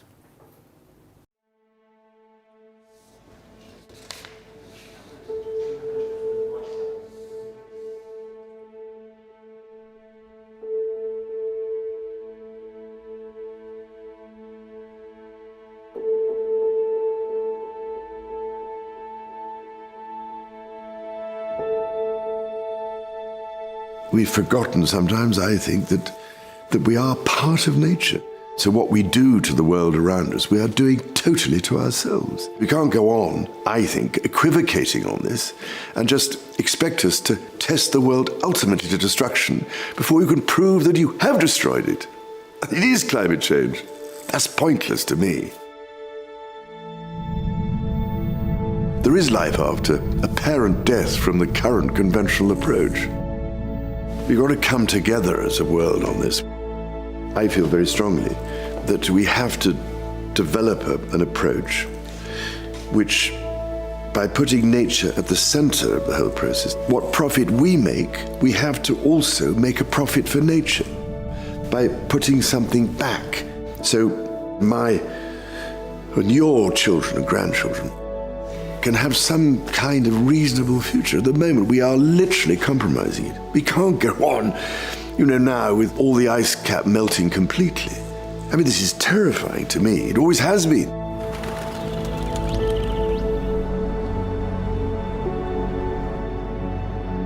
I mean, I know that all these industries have obviously had to focus on dealing with the immediate impacts of this horrendous pandemic. But the fascinating thing is, I think a lot of people have still wanted, fortunately, to focus on the green recovery from all this.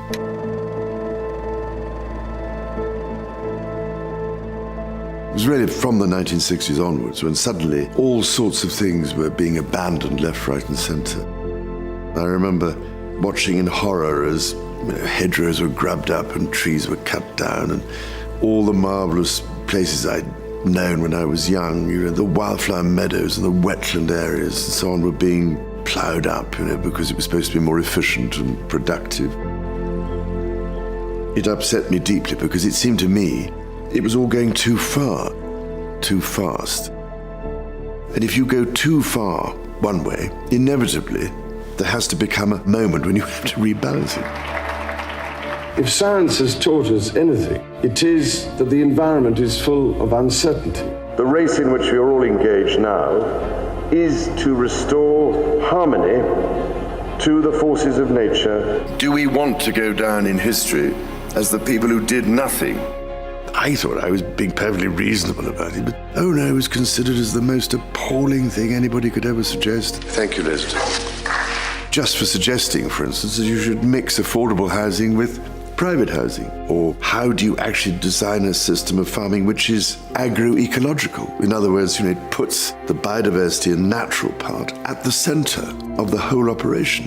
I don't know, it was sort of intuitive, I suppose. I just felt it deep down in myself that this was the only way at the end of the day. And I just felt it was otherwise going to fall apart. Everything was being designed, and still is in many ways, to battle against nature and to suppress and destroy, exploit. But it may have gone a little bit too far in terms of the exploitation we've imposed on the natural world,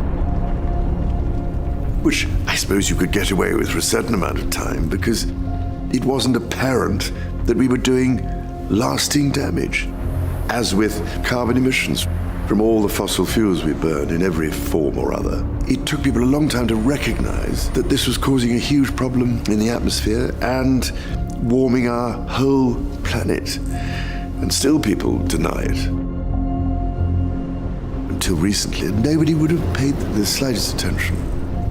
But suddenly, because of the challenges we're now finding hitting us in the face and the huge problems we've created, there's become an interest in these issues.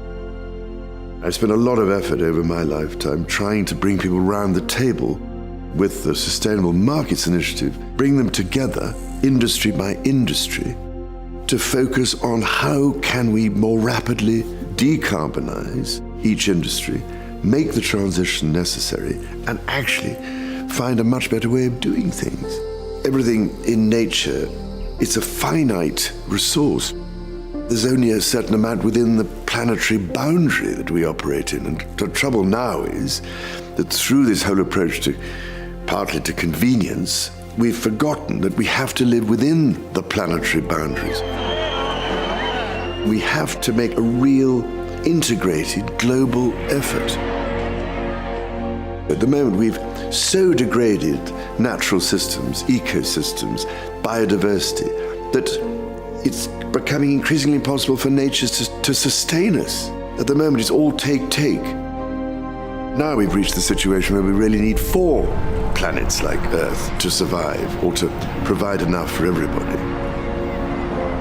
And there is a better world out there. We can operate our industries far better. There is real hope, but we've just got to get our act together. And we've got to remember that the natural world is what sustains us.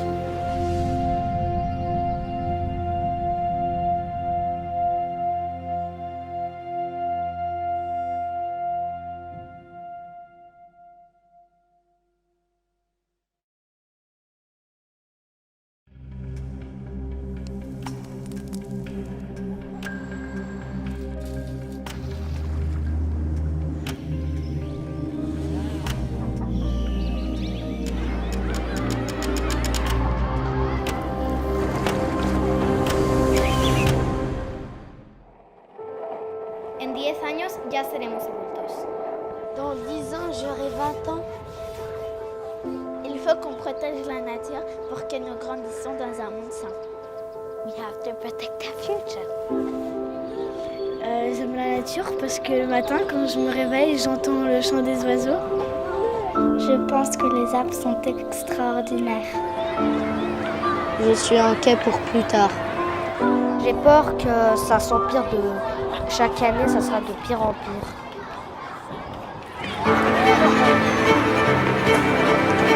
Need a world where Podemos tener buena educación. De l'eau propre. L'énergie propre. TikTok. We need to be responsible for what we make and for what we throw away. il faut que nous protégions la planète. Oui, toutes. Here. Ici. Nosotros somos pruebas vivientes de lo que puede pasar en 10 años. Qu'est-ce que tu attends?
Critical decade for the climate, and forests can be a powerful natural solution for removing carbon from the atmosphere. Now you can help supercharge the growth of America's forests with Sylvia Terra's Natural Capital Exchange.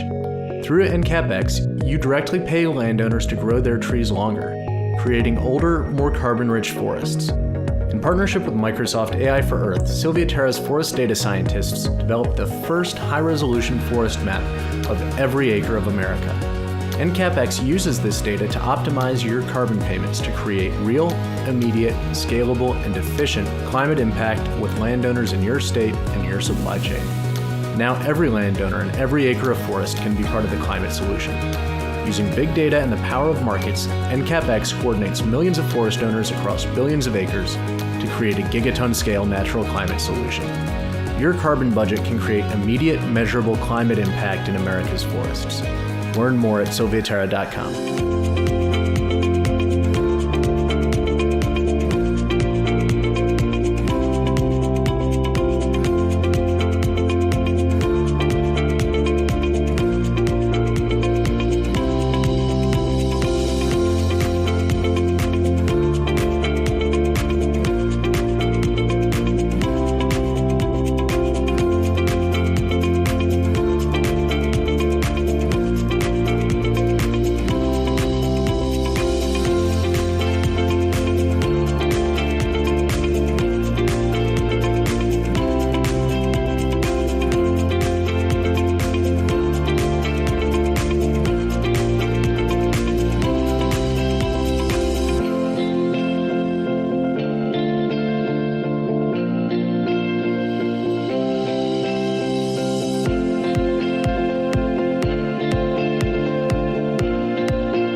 decade for the climate, and forests can be a powerful natural solution for removing carbon from the atmosphere. Now you can help supercharge the growth of America's forests with Sylvia Terra's Natural Capital Exchange.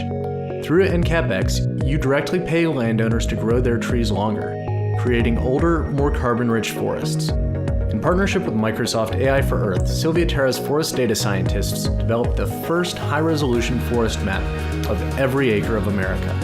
NCAPX uses this data to optimize your carbon payments to create real, immediate, scalable, and efficient climate impact with landowners in your state and your supply chain.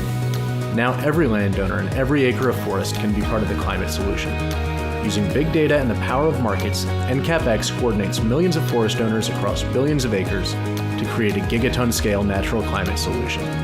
Your carbon budget can create immediate, measurable climate impact in America's forests. Learn more at sylviaterra.com.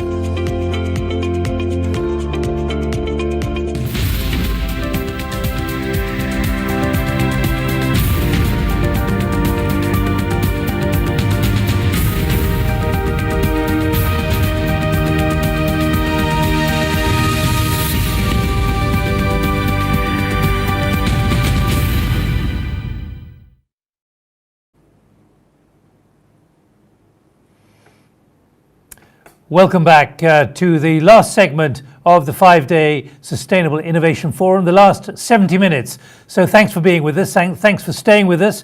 And coming up in 45 minutes, we'll have that exclusive interview with the Governor of California, Gavin Newsom, who is a Democrat himself. What difference will the election of President Biden make to the whole business of sustainability and the climate emergency, given the kind of horrors that California has been enduring, particularly lately with the enormous fires in August and September? That in 45 minutes.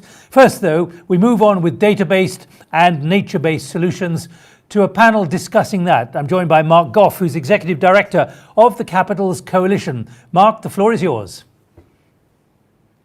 Much, and welcome everyone to this session here. Thank you for staying with us. One of the framings for this event has been around the decisions that we make today, the investments that we make today are what will ultimately decide the future that we all have. And that information that is needed for decisions comes back down to the data. So it's really important that we address this question that we've got here today about data. Now, in the work that I've been doing over the last 5 or 6 years on capitals, the concept of what you invest in, you get returns from, around nature, natural capital, social capital, human capital, financial capital. One of the biggest questions that always comes back is, where's the data? The problem's the data. But people tend to mean lots of different things with that. So we've got a great panel here today to discuss that and to go through some of the opportunities, but also some of the challenges that we find with the data that's going to inform this world that we want. I'm going to start off by coming over to Will Marshall here, who's the co-founder and CEO of Planet, and ask him to give us some introductory comments on his view on the challenges and opportunities around data. Over to you, Will. Thanks very, very much, Mark, and excited to be here. You know, I think it really is a fascinating time in terms of data and nature-based solutions, because they go hand in hand. I think this is a fantastic panel to bring them together. I'm in the space field, where there's really a renaissance going on in what's possible in space. You know, space, you might think, well, it's a bit abstract from what's going on the Earth. Actually, they're very connected. Imaging satellites have enabled us to understand the climate. They discover the whole ozone layer and are the data that underpin our understanding of climate change. But what's going on now is the massive miniaturization of satellites that is enabling many more satellites to go up. And one of the advantages of that is tracking everything that's going on the planet. As you said, Mark, we have to track it. There's a quip, you can't manage what you can't measure. And so the first step to all our climate goals nationally or governments and or ESG targets for companies or green bonds for financial institutions is to measure all of those natural capital pieces, forest, agriculture, marine systems, and so on. There's quite a revolution going on, and it's important because in this data, massive new amounts of data. Basically, at our company, we put up 150 satellites that image the entire landmass of the Earth once per day and track everything. Every single tree on the planet is being tracked, all of the agricultural areas of the Earth every single day to help improve efficiency, stop degradation, and land use change. And this is important because there's a bit of a gap. And so one of the challenges that we can put on the table is the UN Environment Programme last year did an analysis of the Sustainable Development Goals and all the environment-related sub-indicators, which is about just under half of the indicators, and found that a whopping 68% aren't being tracked today. So basically, these 68%, we don't even know how we're doing. And actually, there's an opportunity there, which is we've got the data that can address most of those right here today. It's a matter of adoption by the NGOs, adoption at the UN system, adoption in the field. And it's hard because, of course, there's technological and sociological gaps. So the opportunity is this data, and the challenge is adoption to it. But I believe that we now know what exactly we've got to do to confront the massive climate and environment emergency. Another 68% figure that I'll just mention that is really tragic to me is we've already lost 68% of the wildlife around the planet. In some senses, the wildlife and biodiversity loss are even more pressing than climate, and climate is only one of the drivers of that. Land use change is the biggest one. But we know what we need to do to affect the environment and the climate crisis. It's sustainable agriculture, it's sustainable fisheries, it's conservation of the key biodiverse regions, it's stopping deforestation. These are the key 4 things, and for each one of them, data can enable those. I can tell you that we just did a big partnership with Norway to track all the forests in the 64 tropical zones, 64 tropical countries, and that's the kind of global scale conservation effort that we can now undertake with these new tools. And so that's a quick introduction and some of the challenges and opportunities I see. Back to you, Mark. Thank you very much, Will. So very optimistic there. 68% is not a great figure, though, but so still a lot of opportunity. I'm now going to come over to Dr. Musonda Mamba, who's the Chief Terrestrial Ecosystems Unit and Director of Ecosystems Division. An extremely long title there. I wanted you to tell us a little bit more about the decade of restoration, which we're going into now, which obviously is going to be extremely important for us around data. Thank you very much, Mark. Perhaps I ought to make a correction. I'm not the director of the Ecosystems Division, but just the head of the Terrestrial Ecosystems Program of United Nations Environment Program. Anyhow, I just want to say, from the United Nations Environment, we are a multilateral organization, and just listening to Will, it's great to hear about, the kind of work that's happening from the spatial space, but perhaps I should contextualize all of this. What started ideally as a wonderful entry into 2020, hoping for the year of the super year for nature, turned out to be a lockdown for the entire planet. We are in a planetary. What does that mean? That just basically implies, from the science, from all the assessments that we've done, from the Global Environmental Outlook, from the IPBES reports, and many, many other scientific assessments, we know that something is not quite right. So nature-based solutions are something that are so fundamental and important for our recovery on the planet. And also of those ecosystems that are not yet degraded, dealing with indigenous peoples, for instance, they protect 5% of the planet, but protect 80% of biodiversity. Perhaps just building a little bit on what Mark said, I ought to also put this into context that we have well over 700 environmental data platforms that people have access to, of which 7,000 are actually Earth spatial data mechanisms or organizations sharing information on data. What does that mean? There's a lot of information out there. And as such, as the UN environment, what we're also working towards, governments have requested, member states have requested the United Nations Environment Program to bring together or look at, consolidating an environmental data strategy. And in effect, that is also building into what we now have as the UN Decade on Ecosystem Restoration, which passed as the United General Assembly resolution last year on the 1st of March. It's a movement. We have to restore those spaces that have been created. For us, we heard from that video from Prince Charles, we are in the middle of the planetary emergency. How do we go forward? And I think in going forward, and on this rather auspicious day of World Children's Day, what planet are we leaving our children? And I think this is the moment for that shift to happen and for the right data to be used to make the decision for a better planet. Thank you very much. And sorry about the wrong introduction there.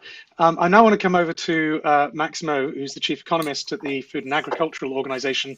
I know, Maximo, you're very interested in some of the trade-offs and how do we trade off in some of these issues and challenges here. Maybe you can tell us a little bit more as way of introduction. No, thank you very much. So what is important here is to understand the importance of the data and how data can be used for three things that for us is essential. One is to target better interventions, which will bring, for example, nature-based solutions or other types of solutions, to be able to optimize and to prioritize. Data is central for that, and geospatial data and the high-frequency data that we have today could help that enormously and will reduce asymmetries of information. Clearly, what we are also wanting to understand is whatever we do of a policy could have a consequence on other dimensions and could have what we call trade-offs or could have synergies. So, for example, any policy or any decision we make in an intervention using the best possible data available, geospatial data, georeference information, using satellite or using remote sensing, even using artificial intelligence to be able to get to that information, will always create a policy that could have some consequences and some trade-offs. And we are currently working intensively in trying to identify the magnitude of those trade-offs. And the trade-offs can be on land, on water, on soils, can be trade-offs on energy, can be trade-offs on biodiversity, and can be trade-offs, of course, on land inequality or income inequality. So just to start, those 7 trade-offs are difficult to measure and are difficult to quantify. But you need to understand them because a policy could create those, and therefore we need to be careful to minimize those. And also we need to be careful to put, for example, other policies that could help to minimize those trade-offs or take a different choice. The governments could decide to go through another mechanism of policies that could achieve their goal they're trying to do earlier, minimizing those trade-offs or accepting certain level of trade-offs that they can minimize with other potential policies. So again, data plays a crucial role for that. But it's not only data and raw data, it's also how you analyze that data and how we can build capacities so that people can use properly data. That's central. So it's not just the numbers. We can provide trillions of layers of information. But if there is not expertise behind that data and people that are really qualified in choosing what are the most appropriate layers to be able to make the proper decisions, then data is not going to work well. So we need to be very careful. Is the information as an input, but with analytics behind and with the capacities behind to be able to use the best possible information in this process of decision, which today is central for us. The challenges that we are facing are so big, both in terms of undernourishment, nutrition, but also in terms of our nature and how stressed our nature is on what we are doing. And we need to increase efficiency. The population will keep growing. We need to satisfy the diets for that population. Therefore, we need to be as efficient as possible to be able to gain the productivity we need without affecting any more our natural resources. So with that, I stop and thank you. Thank you very much, Maximo. And I'm sure we're going to come back to that whole point about why do we need this data? The data is important, but why do we need it? And what is it going to be used for? I'm now going to hand over to the final panelist we got here, Zach, who I'm sure you'll have seen some of the work that he's been doing on the videos we just saw earlier as well. And Zach, maybe you can tell us a little bit more about why we need this. But this session's also about solutions to climate problems, nature-based solutions. How's your work fitting in there? Yeah, yeah, absolutely. Yeah, thanks. And good morning. I'm Zach Paris. I'm the founder of Silvia Terra, and it's a little early out here in California, but I have had some coffee, so I think we'll be all right. We've heard some really great perspectives already, and I thought it'd probably be easiest just to start by sharing our approach to data and nature-based solutions. So at Silvia Terra, we're using data and AI to solve a planetary failure that we see, which is the failure to measure and pay for really all of the values of Earth's forests. Because paying for timber is really easy. Logs literally get rolled across the scale at a mill, and buyers and sellers can see what's being transacted, so everyone knows they're getting a fair deal. But carbon, biodiversity, and these other types of natural capital that happen out in the forest, where it's in the past it's been really difficult to measure and pay for value. That creates a huge problem for nature-based solutions. And that's the problem we're really focused on at Silvia Terra. So we believe measurements make markets. And so we collaborated with Microsoft's AI for Earth program to create the first ever high-resolution map of America's forests. So for every acre, we have a list of all the trees and their sizes and species, and we update that data set every year. And that enables us to measure the carbon stocking on every acre in America. But critically, it also allows us to determine the timber economics for every acre as well. And that last part is really important because timber harvesting is the major driver of forest management decisions. And you have to know how that works if you want to buy change on the landscape. And what's exciting now is that we can use these new data sources that we've been talking about to fundamentally change economic incentives for forest owners and transform how forests are valued and managed. Because while we know, I know the title for this panel, it's about data. It's not really the data that's valuable. It's the forests that are valuable. And by measuring every acre every year, we can put carbon, biodiversity, and all the other types of natural capital that we really need on the same economic footing as timber. And having data updated every year means you can contract with landowners 1 year at a time. And 1 year contracts really fit the decision cycles that landowners actually use far better than intergenerational commitments do. And that creates real immediate impact in this critical decade. And I guess so the way we see it, our mission is to use data to democratize access to natural capital markets. And that'll increase the pace and scale of nature-based solutions. And we'll know we've gotten there when every landowner can get paid for the value that they create on every acre, literally every year. So I guess, in sum, data-driven markets can coordinate and balance activity across the entire landscape and empower every landowner to participate. And that's a solution that's really ready today. And it gives us the best chance of growing the forests that we need in this critical decade. That's my perspective. Thank you, Zach. And I think all of you there have all started talking about value to who. And I really liked your point there, Zach, that actually it's not the data that's valuable. It's actually obviously the nature that we're talking about that has the value. It's creating that value for people in there. One of the questions that's just come through, and we'll now go into some of the questions that are coming through. So if you have got questions, please do submit them in the usual way.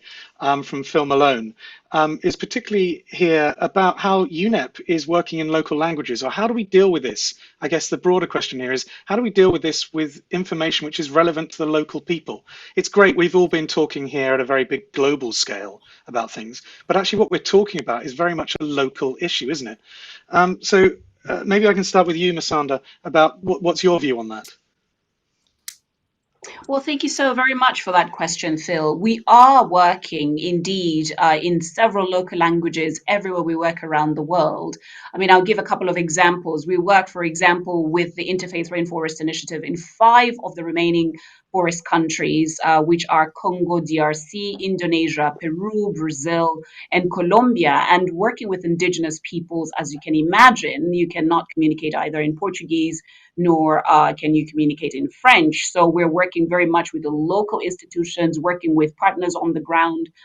Similarly, in some of the work that we're doing around forest management in Indonesia, working in Bahasa, in the local languages, and that is the only way this information can be accessible. Because the bigger question is, who are you creating that data for and that information, and how do they make a decision? And as such, the level of inclusivity is necessary. Inclusivity, diversity, and equality. Excellent. And Will, I saw you nodding an awful lot through that as well. Yes, you wanted to come hand up as well. Yes. I would love to chime in, because I agree with Zach's point about it's nature not that's valuable, not the data, and I really think that this is going to be a collaborative effort. One of the beautiful things about the recent data sets is that they are both local and global at the same time. So we are doing these fantastic things of looking at forests across the whole globe, or looking at the agricultural regions across the whole globe. But we can zoom down into the individual and smallholder farm level, or the individual tree level in each of the local regions. Why it's back to the point about collaborative effort is that we're producing these data sets. Folks like Zach and his company and many others are building sophisticated systems on top of those data to make it more relevant. But we also need to work with the local NGOs, with the UN, to get it to those people. So, for example, in farming, we work a lot with big ag companies that then provide the data to farmers, smallholder farmers and largeholder farmers alike. And that's very important, but it tends to happen only in the developed world.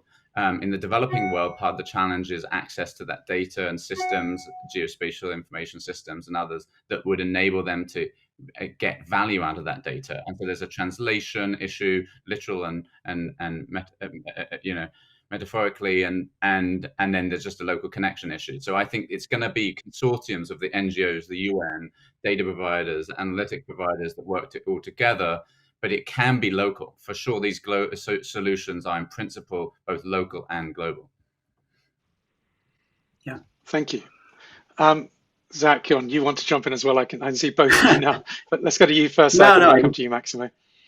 Absolutely. No, Will's right on. I mean, having these data sets that are simultaneously local and global allows us to contextualize these opportunities for all of the different communities that stand not only to benefit from expansion of these natural or these nature-based climate solutions, but also contribute. And so, instead of just thinking of it in terms of like expanding access to the data, it's about also expanding access to the opportunities, to these markets, and being able to kind of cross that bridge from just raw data all the way out to the opportunities that make sense in the social context that and ecological context that these communities live in.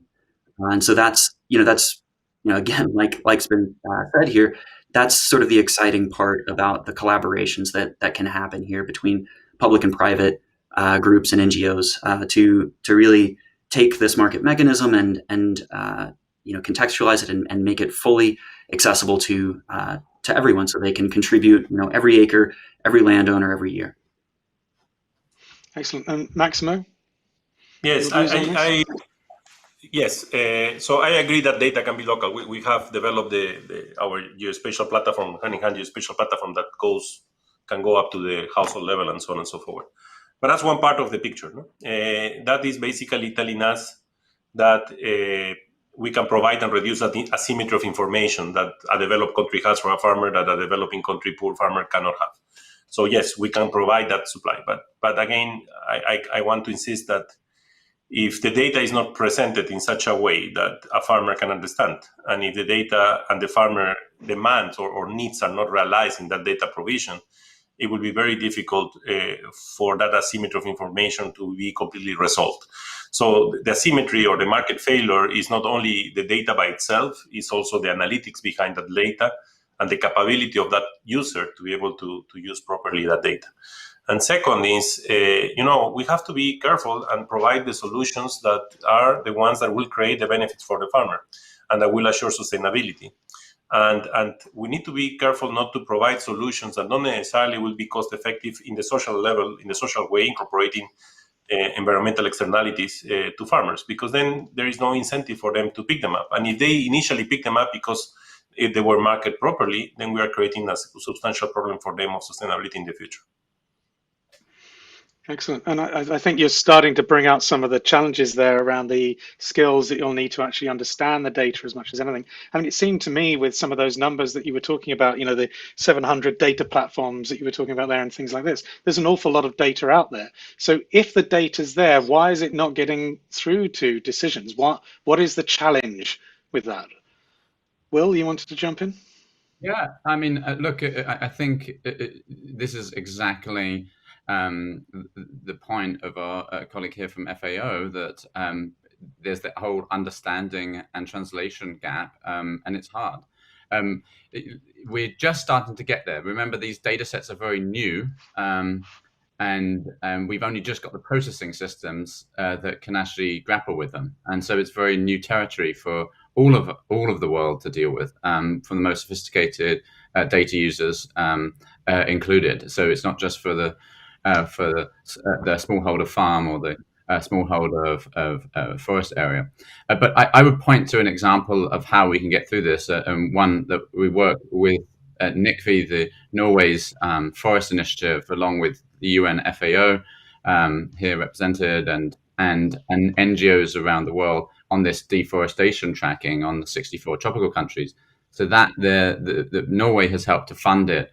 The UN and a bunch of NGOs get access to all the data, as well as the forestry commissions of each of these countries, as well as local entities that are tracking deforestation in those countries. and then part of it becomes a public good that enables anyone to check that maths, if you like. And that is a somewhat comprehensive solution, and it's the kind of model of public-private partnership that can help us get some way. I'm not saying it's going to happen overnight, because there still remains real challenges here. But it seems like there are ways through when you link the right collaborative partners together, potentially. It's taken only, I think, 20 minutes or so, but we've now got the question through about blockchain. I was expecting it to have come before now, but it has come through. Jack here is talking about, Jack Palace from New Venture Consulting. Does tokenizing the ecological values via blockchain, I mean, the amount of calls I get every day saying blockchain is going to help us with this, how hopeful are people here about that being a real step forward? Is it part of the solution? You're nodding there, Zach. Do you want to jump in first? Well, sure.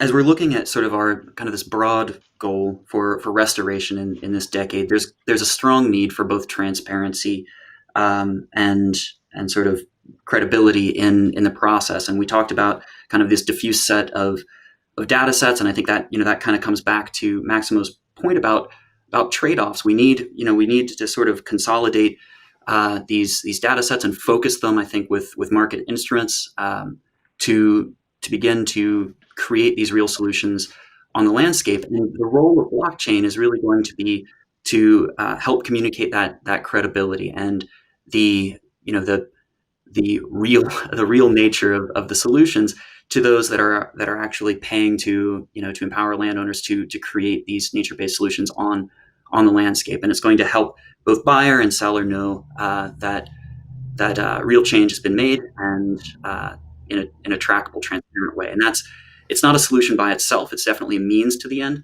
but yeah, not a whole holistic solution itself.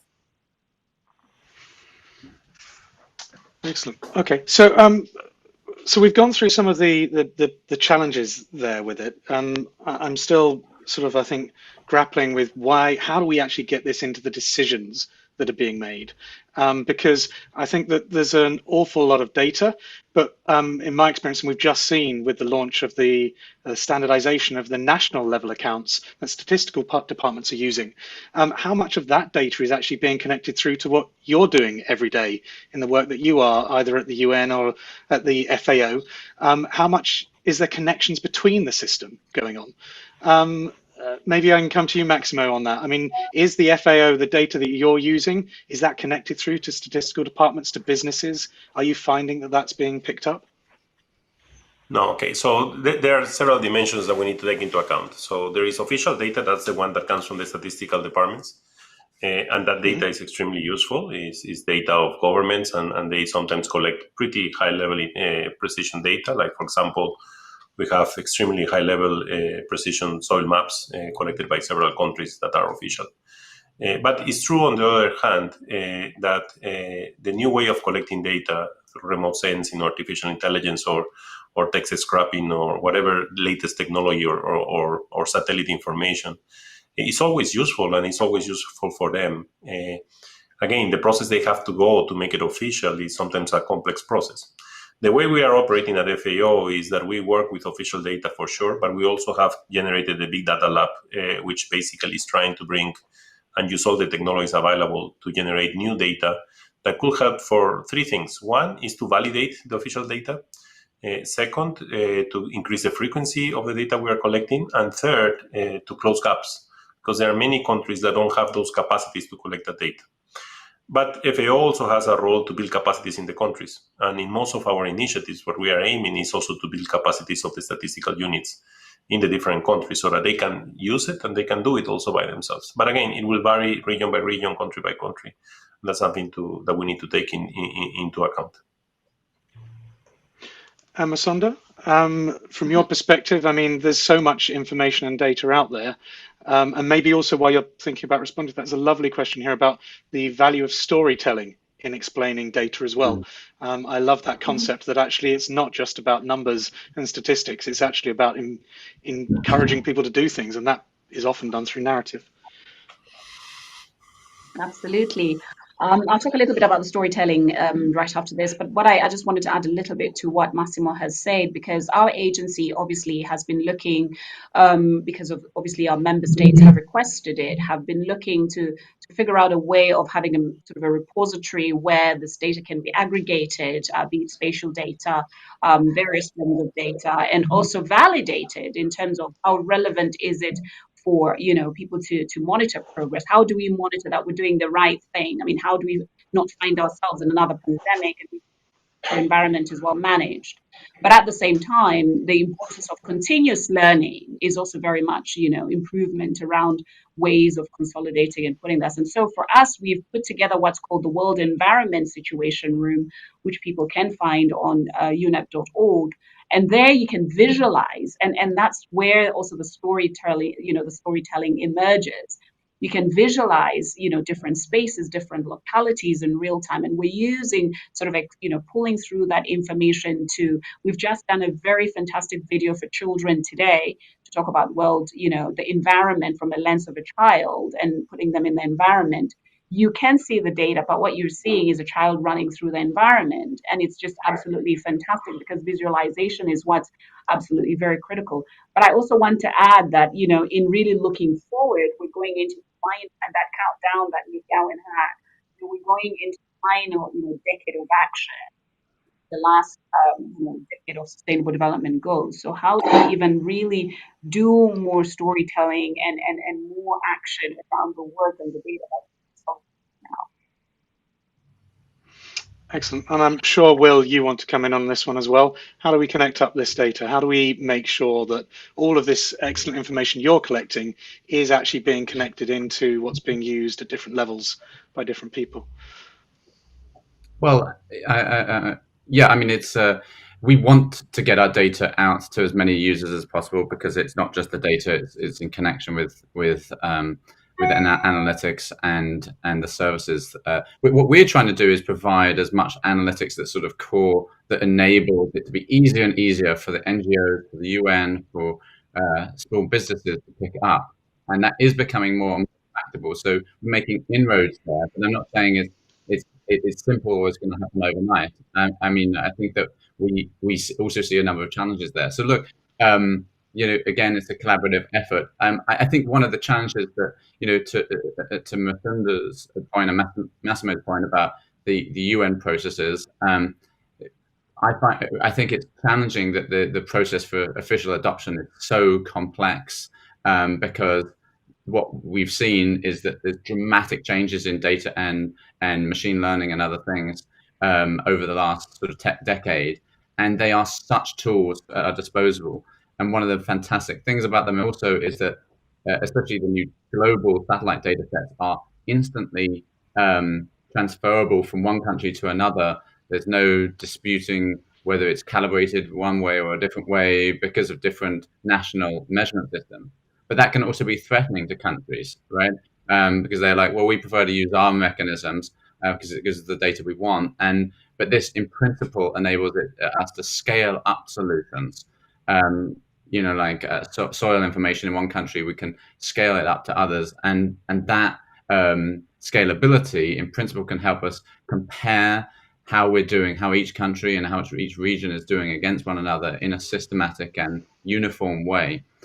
So that's all possible, but it takes two to tango, and the UN has to get used to adopting these systems, and some of the member states aren't always, of course, advocates of that. So it can take time. Massimo, you want to come in? No, only one small comment, which is a topic which I think is important, because the statistical offices of the countries have been collecting data historically. And they have all these procedures and standards that are historical. And the problem is that a lot of this data is not used. And a lot of this data is stored, is published, and is put in the basket. And these countries are losing enormous amount of money in collecting data that today is not useful for the people of their countries even.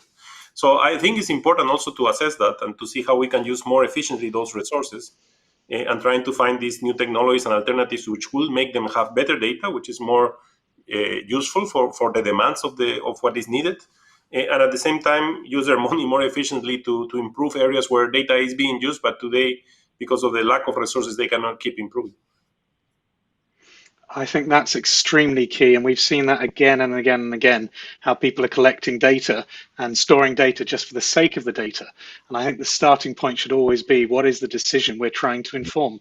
If we know what that decision is, then let's collect the right data for that. Otherwise, we drown in data, and that's often a common thing, isn't it? I think I see everyone nodding here. We either have so much data that we don't know what to do with it, we get lost in all the data, and we can't work out where we need to take it. So I can see you're all nodding. I don't think we've got any disagreement there at all. One of the other questions that sort of builds on where we were just a moment ago is this role of regulation versus the role of the markets.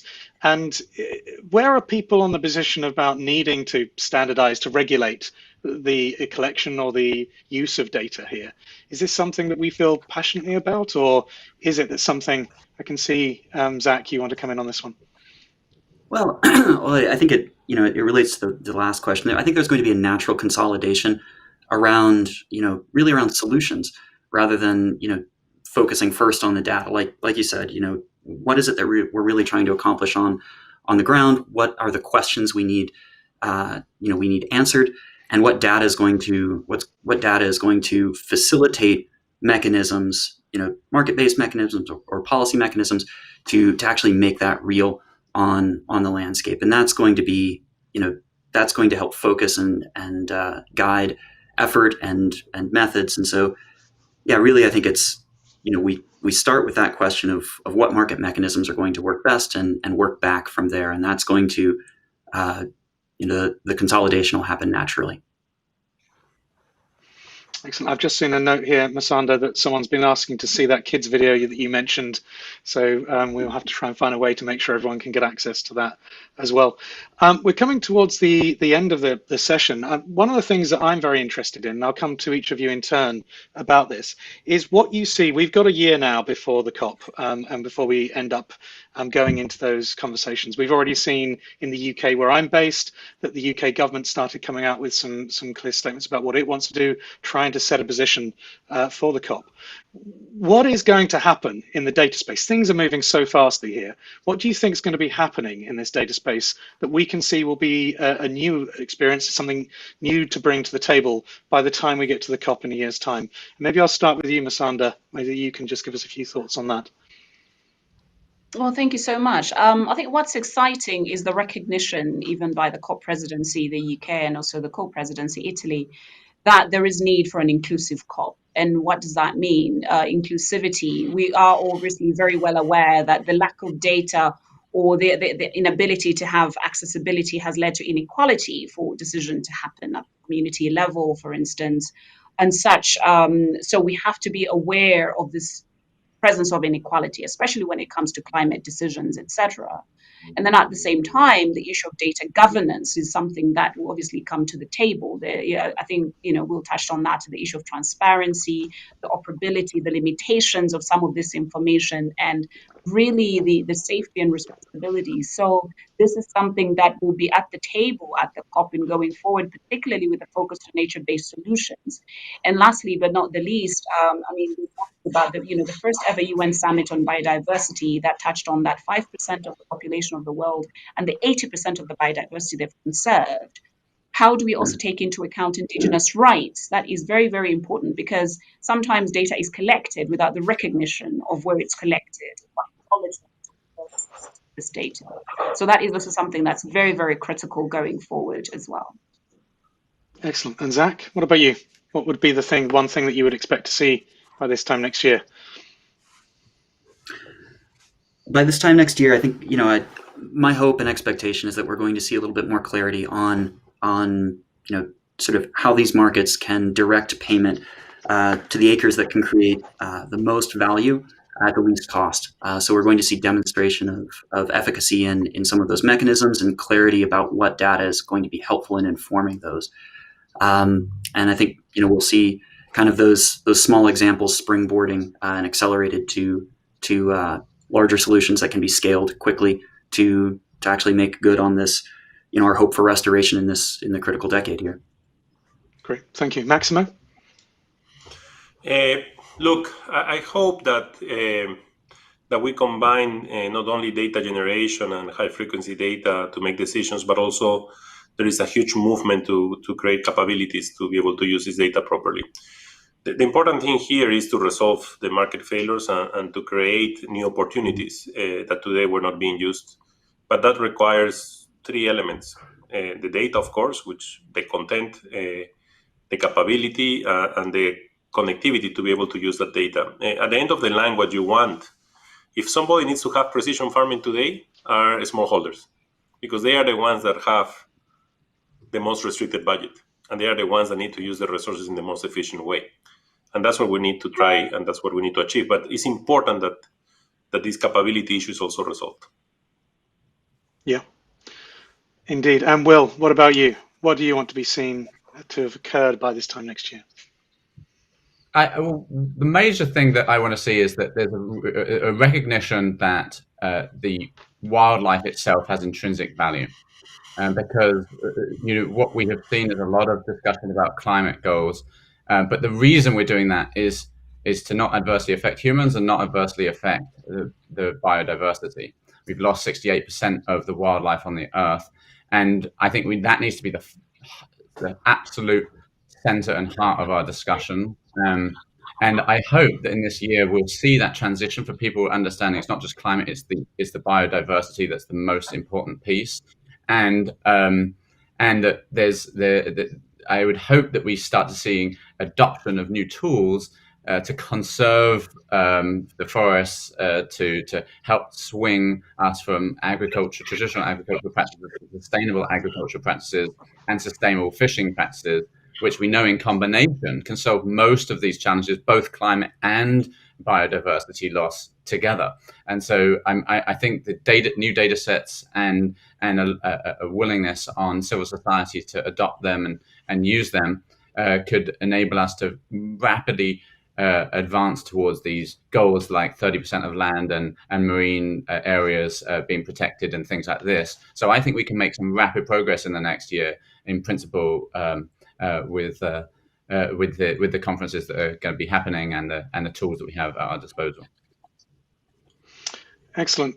Thank you very much, everyone. For me, I think that we're seeing lots and lots of organizations using a capitals approach in order to be able to understand their impacts and dependencies on nature, but also more importantly, I think how that comes together with people and society as well, that actually we need to think about this as a whole. It can be very complex. It can be very overwhelming. We can feel like we're drowning in all of this data, but fortunately, we've got experts like the ones on this panel today who are finding routes through this and taking us forward towards a very exciting year. I think I've just written my comments for the newsletter that we'll send out tomorrow. And this year has been a really difficult year for so many people. It does feel, for many reasons, with potential vaccines, with actually some political changes going on, with the opportunities that we're seeing and we're talking about here, and a lot of those meetings that didn't happen, like the Convention on Biological Diversity, like the COP on climate, that are going to be happening next year. It feels like we've had a reset moment where we have been able to rethink about this. And we all know that all computers, all data needs a reset occasionally. We need it as well, but let's start using that as a lift off to the next time. So thank you very much to everyone on the panel, and I'll now hand back to Nick. Thank you, Mark. Yes, enlightening, given that so many people talk so loosely about data and the understanding there about the possibility and the inevitability and the movement forward on data-based and nature-based solutions. Well, we just heard from Zach there, way out in California, early in the day there, from Silvia Terra on the panel. But here he is a few weeks ago in the open wilderness of California for this message. Greetings from the foothills of the Sierra Nevada mountains. I'm Zach Parasa, the founder and CEO of Silvia Terra. We're using AI to solve one of the biggest market failures on the planet, the failure to measure and pay for all the values provided by Earth's forests. I love forests, and I've known I wanted to be a forester since I was 13 years old, growing up in Alabama. I spent every moment I could in the woods, and when I was a kid, my biggest dream was to save the rainforest. So I went to school for forestry and spent the first part of my career working in forests all around the world, from Bolivia to Brazil to Alabama and Armenia. I worked to help local communities replant and sustainably manage their forests. Over and over again, I saw communities struggling to achieve balance in their forests. How could they conserve songbird habitat while also harvesting enough fuel wood to endure the winter? What was missing was not only data about every acre of forest, but also a mechanism to help balance and align the forest with the needs of the local and global communities. So that's what I've spent the last decade of my life building. 10 years ago, I started Sylvia Terra based on my remote sensing research at the Yale School of Forestry and the thesis that measurements make markets. We all know that forests contain an enormous amount of natural capital and annually provide hundreds of billions of dollars in ecosystem services. And yet we do a terrible job of measuring and paying for any of these values except for timber. That's because timber is easy.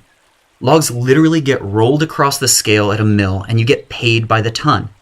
Other types of natural capital, from carbon sequestration to wildlife habitat, all happen out in the woods, where historically it has been cost prohibitive to measure and pay for value. That's the problem we've solved at Sylvia Terra. For the last 10 years, we've worked with many of America's largest landowners, conservation groups, and state and federal agencies. We use machine learning and cloud computing to transform raw satellite data into quantified and actionable information about natural capital. We partnered with Microsoft to scale up our work to create Basemap, the first ever high-resolution forest map of America. We update Basemap every year so we have a constantly evolving view of the landscape as it changes over time. We can zoom in on any individual property to see a detailed report of every acre of forest, including the number of trees, their sizes, and species. Our mission at Sylvia Terra is to use this revolutionary data set to fix planetary market failure and fundamentally change how forests are valued and managed. That's why Sylvia Terra is excited to announce our Natural Capital Exchange, or INCAPEX. INCAPEX is underpinned by Sylvia Terra's annually updated high-resolution forest data. This past year, we collaborated with Microsoft on the first deployment of INCAPEX in Pennsylvania. We used our Basemap data to assess every single property in the region and make offers to landowners to defer their timber harvests. Large and small landowners with a total of over 60,000 acres participated. We then remeasured every property a year later to determine which landowners had delivered the carbon and issued credits to Microsoft. Measurements make markets, and Sylvia Terra's INCAPEX puts carbon and other types of natural capital on the same economic footing as timber by fundamentally changing landowners' economic incentives and valuing forests for more than just timber. INCAPEX creates real, immediate, scalable, and efficient change on the landscape. INCAPEX democratizes access to natural capital markets by empowering all forest owners to participate. We designed INCAPEX from the roots up to work for every landowner, every acre, every year. Landowners can enroll for free and sign short-term annual contracts rather than being locked into multi-generational, decades-long programs. These short-term contracts also ensure that our society's limited resources are directed to creating real impact year over year in this critical decade. Instead of spending present-day dollars to buy carbon decades in the future, INCAPEX creates real change on the landscape right now. Using the same underlying high-resolution forest data, INCAPEX can measure and facilitate transactions on wildlife habitat, water purification, wildfire risk reduction, and many other types of forest-based natural capital. Not all of these values are compatible, but INCAPEX can help balance these values across the landscape. This decentralized, data-driven, market-based approach to natural capital can engage the entire landscape and coordinate forest management to ensure that each year, dollars flow to the acres where they can create the most impact for the least cost. We're excited to be presenting here at this international forum today and would welcome the opportunity to collaborate with you on high-resolution national forest mapping and bringing INCAPEX to forests around the world. Corporate sustainability officers and other carbon buyers can also purchase carbon credits from INCAPEX starting now. Visit our website or come by our virtual booth to learn how you can pay forest owners in your region or your supply chain to grow older, more carbon-rich forests. This is a critical decade for our forests, and at Sylvia Terra, we're excited to work with all of you to solve this planetary market failure and create the forests of the future. Thank you.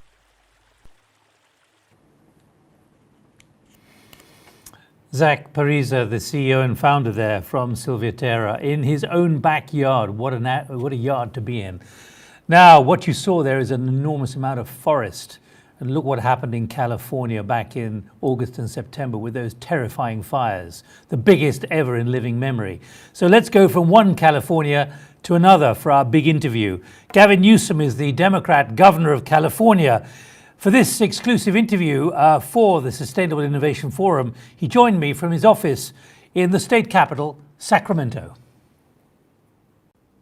Governor Newsom, with the arrival of President Biden at midday on January the 20th, what difference is that going to make to all the enormous sustainability challenges for you in California?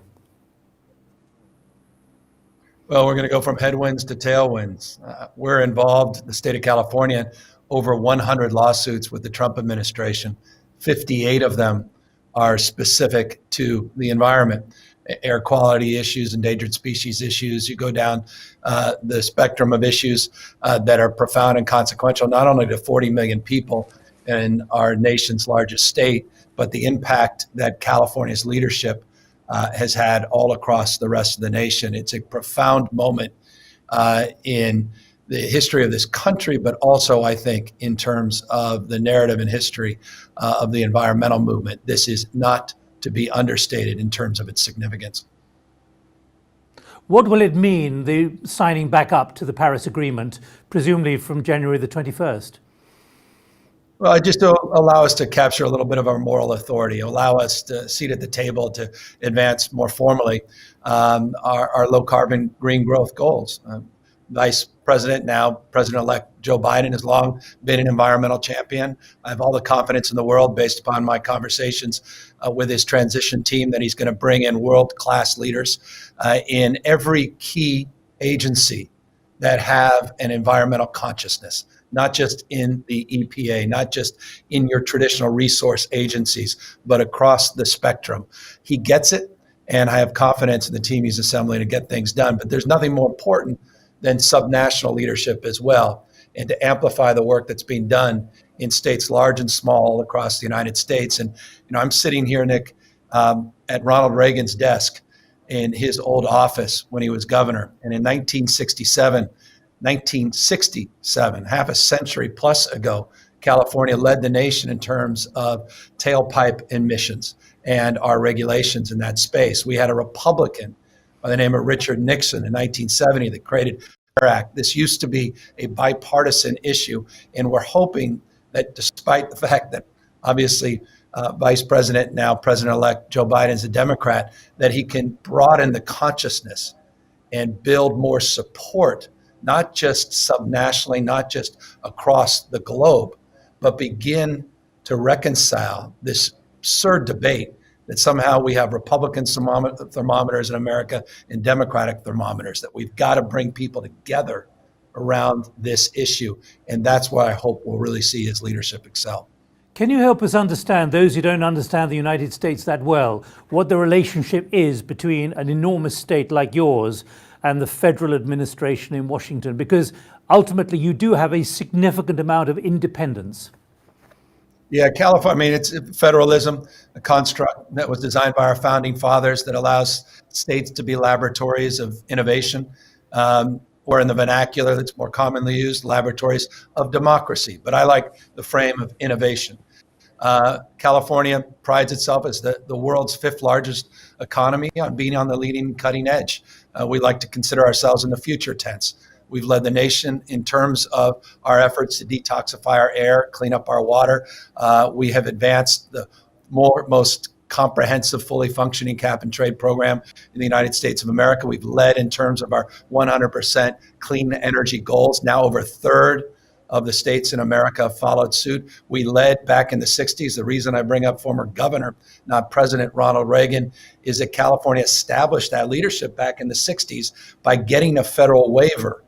And that allowed California to do things the federal government was not doing because of the size, scope, and scale of this state. And as a consequence of that, we were able to move markets. We were able to accelerate policy in other states. And we've really been, and it transcends, I just got here a few years ago, but the leadership, demonstrable leadership in California for decades, it's allowed California to really be the global leader in many respects, certainly the American leader in terms of environmental sustainability.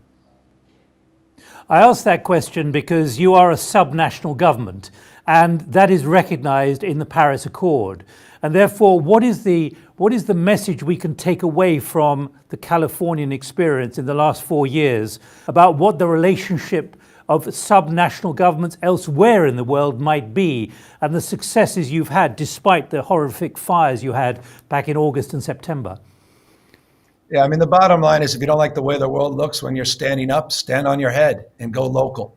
remarkable things are happening all around the globe locally, not just states, but municipalities.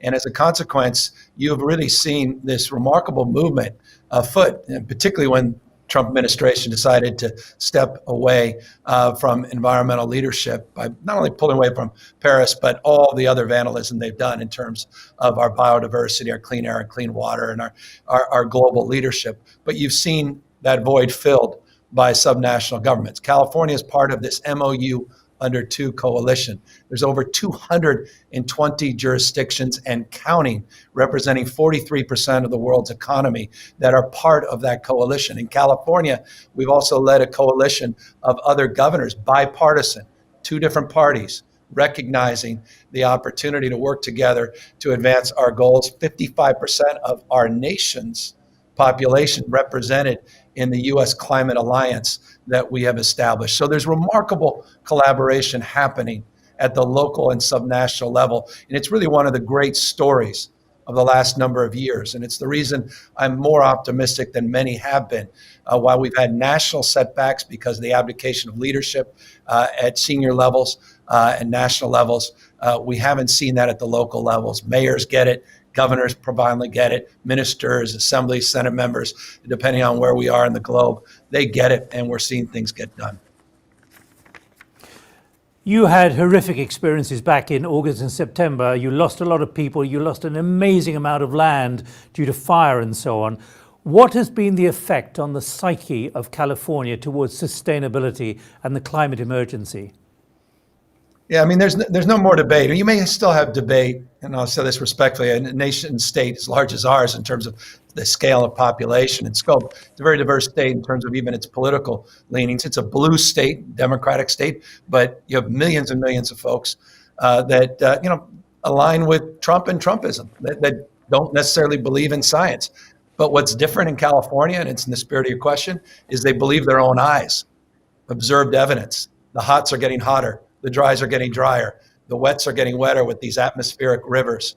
The droughts, we had 5-year historic drought, lost 163 million trees to that drought. Then we had major floods, and you reference August. We had the hottest August in recorded history, hottest September in recorded history. We had a heat dome over the west coast of the United States that led to 130-degree temperature here in the state of California.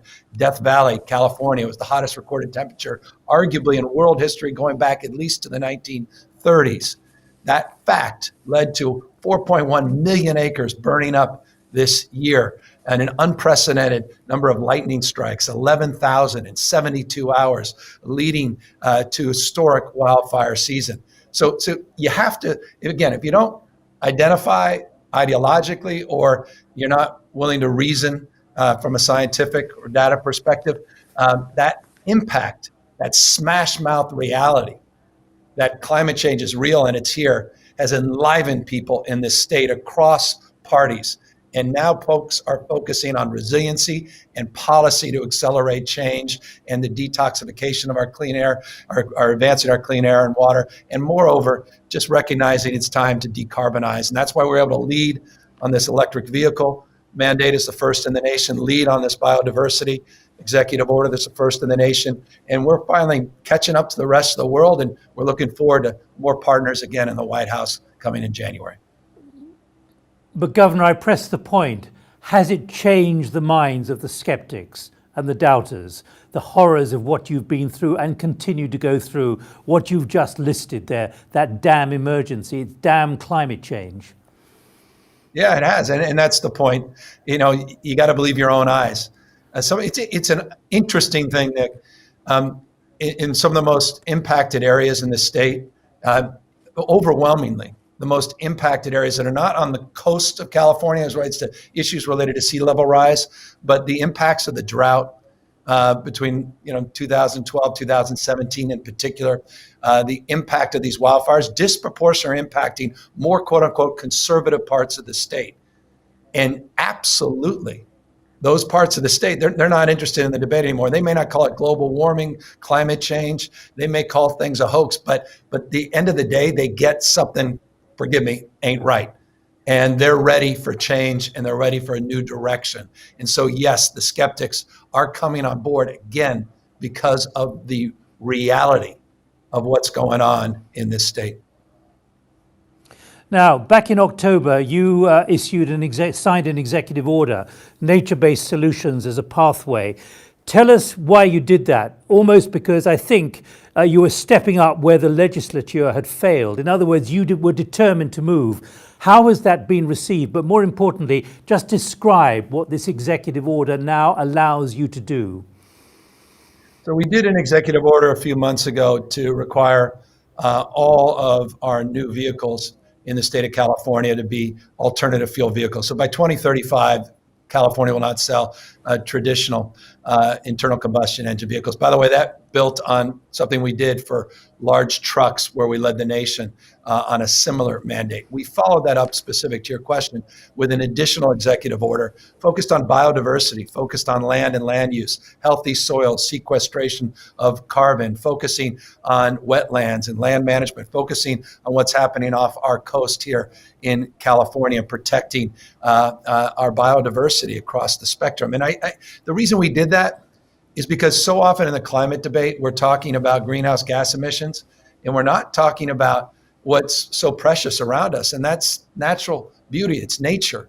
It's the biodiversity that so many of us, frankly, take for granted. And we wanted that to be more front and center in this debate. We're an agricultural state. We feed the nation in many respects. We feed the world. It's one of our dominant industries. And so our efforts to decarbonize and focus on healthy soil management, new strategies on composting, new incentives and investments and grant funds to help our small farmers and to help our larger agricultural farmers begin to transition from more of a sustainable mindset. That was all the thrust. That was all the purpose behind that executive order.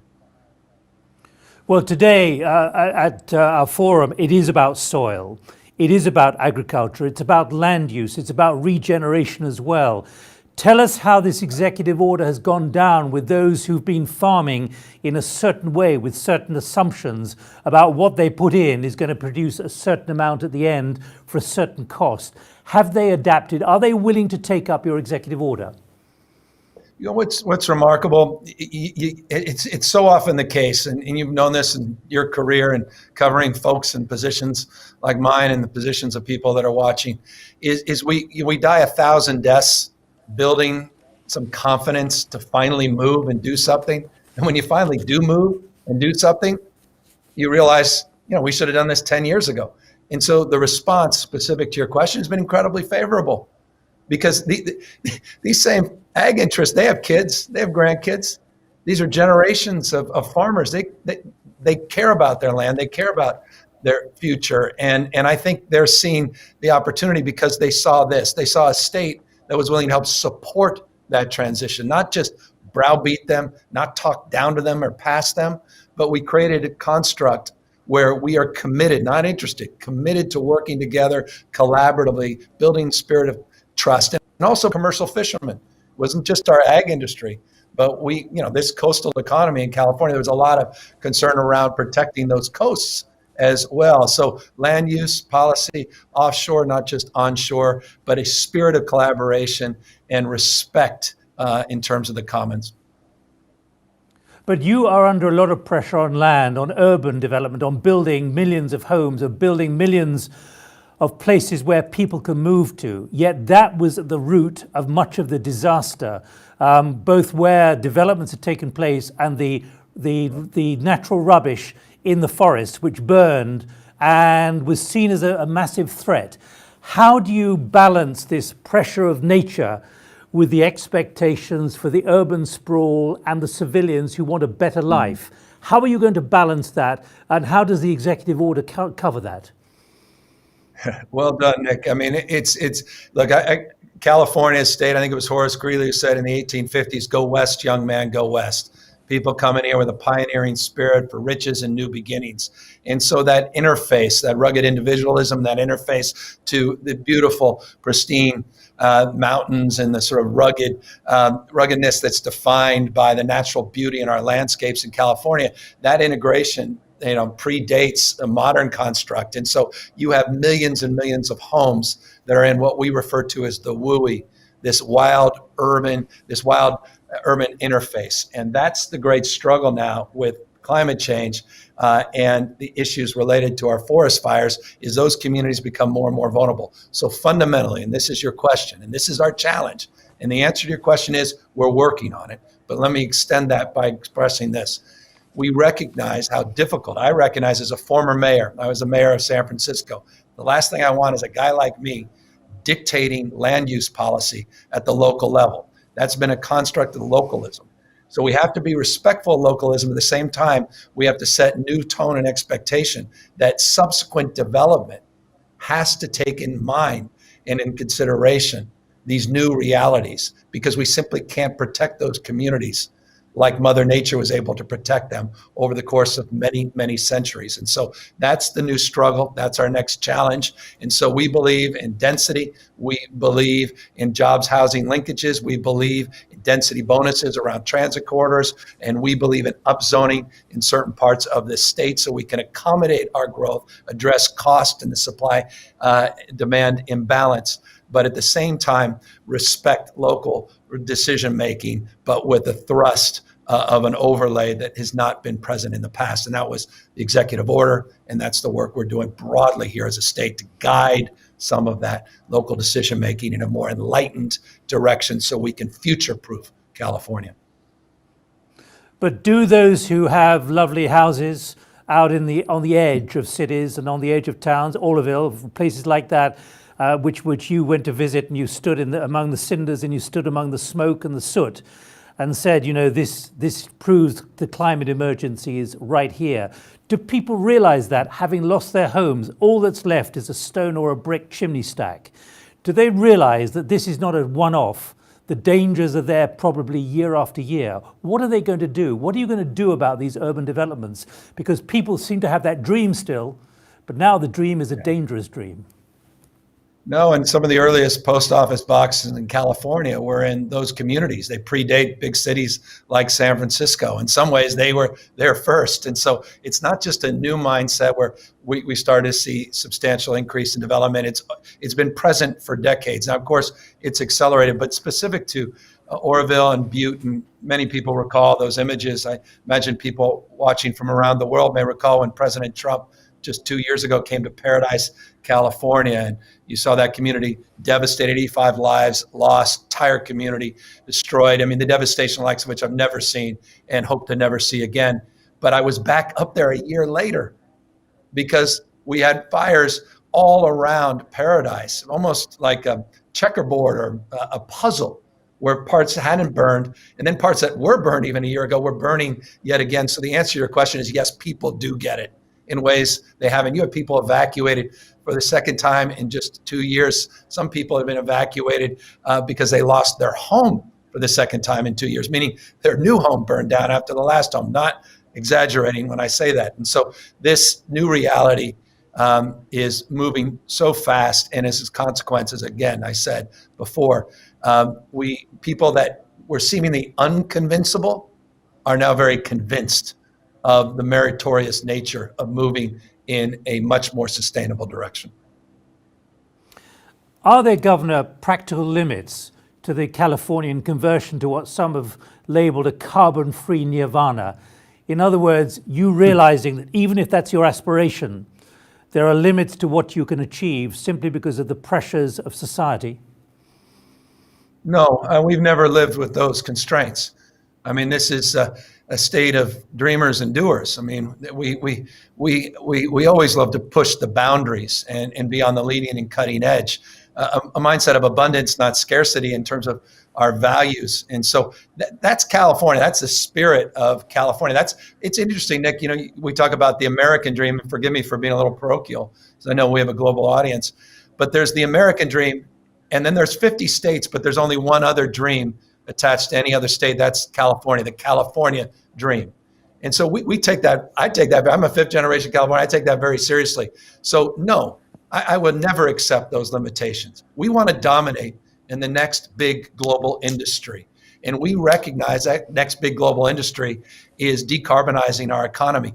Our second largest export in California already is electric vehicles. We have 5 times more green jobs than we do fossil fuel jobs. And don't forget, California's economy in many respects was built on oil extraction and oil production. That innovative spirit, entrepreneurial spirit, the patents, all the extraordinary research and developments being done, venture capital in this space, we are dominating. And so we want to get that to a next level. We want to partner with the rest of the globe. We want to partner with everybody watching, because we see this as an imperative, not only a moral imperative, but again, an economic opportunity, the likes of which we haven't had in at least our lifetime. Governor, last question. A sobering data point, if you can help us on this. How much of the fires and the enormity of what you've experienced, not just this year, but previous years, actually cancelled out the progress on greenhouse gases and controlling them? Yeah, it's substantial, man. It's the right question. And perversely, and this is the tragedy we're all experiencing globally, and of course, with our big surge here in the United States in particular, COVID substantially offset that increase. So rather perversely, you have record wildfires, but you had, because of the early stay-at-home order, I don't know, folks may not know this or particularly care, but California was the first state to do a stay-at-home order early in this pandemic. And as a consequence, we saw a massive reduction in greenhouse gas emissions related to travel because of the stay-at-home order. 41% of our emissions here in the state of California come out of people's tailpipe, over 50% when you consider the extraction to fuel those vehicles. So that perverse offset at this moment took shape. But in the last few years, it has significantly impacted our progress. Final point, though, California led with very aggressive efforts in terms of reducing our greenhouse gas emissions 30% below 1990 levels by 2020. I'll bore you with some of these stats, except to say we've met every one of our audacious goals. We have not missed one, proving the paradigm that Michelangelo said the biggest risk maybe in life is not that we aim too high and miss it, is that some of us aim too low and actually reach it. Final thought, if I may. You described it as ideological BS at one point. Has the ideological BS of the climate emergency now been dispensed completely? In other words, there's no trace of it now in California. No, it still persists. It still exists, but it's diminishing every single day. I don't even want to get in. I've had this interesting relationship as a Democratic governor with our current occupant in the White House, President Trump. Even President Trump, who was out here, and we didn't confront him. We tried, and there was sort of a spirited conversation about climate change when he visited us a few months ago. But it's been reported, it came out right when the cameras turned off, President Trump leaned over and acknowledged the same. A lot of this is political nonsense. And talk about BS, a lot of it's political posturing. And a lot of it's electoral politicking. And everybody gets that. All of us, or none of us, are naive. And it's just sad that somehow in this country and around the world, that people are incentivized for bad behavior that is so destructive and devastating to the human condition and arguably the human species. And that's, I hope that as Trump moves away, Trump-in begins to fade, that less and less people will be persuaded by the stale politics of the past and the electoral advantages of being total denialism.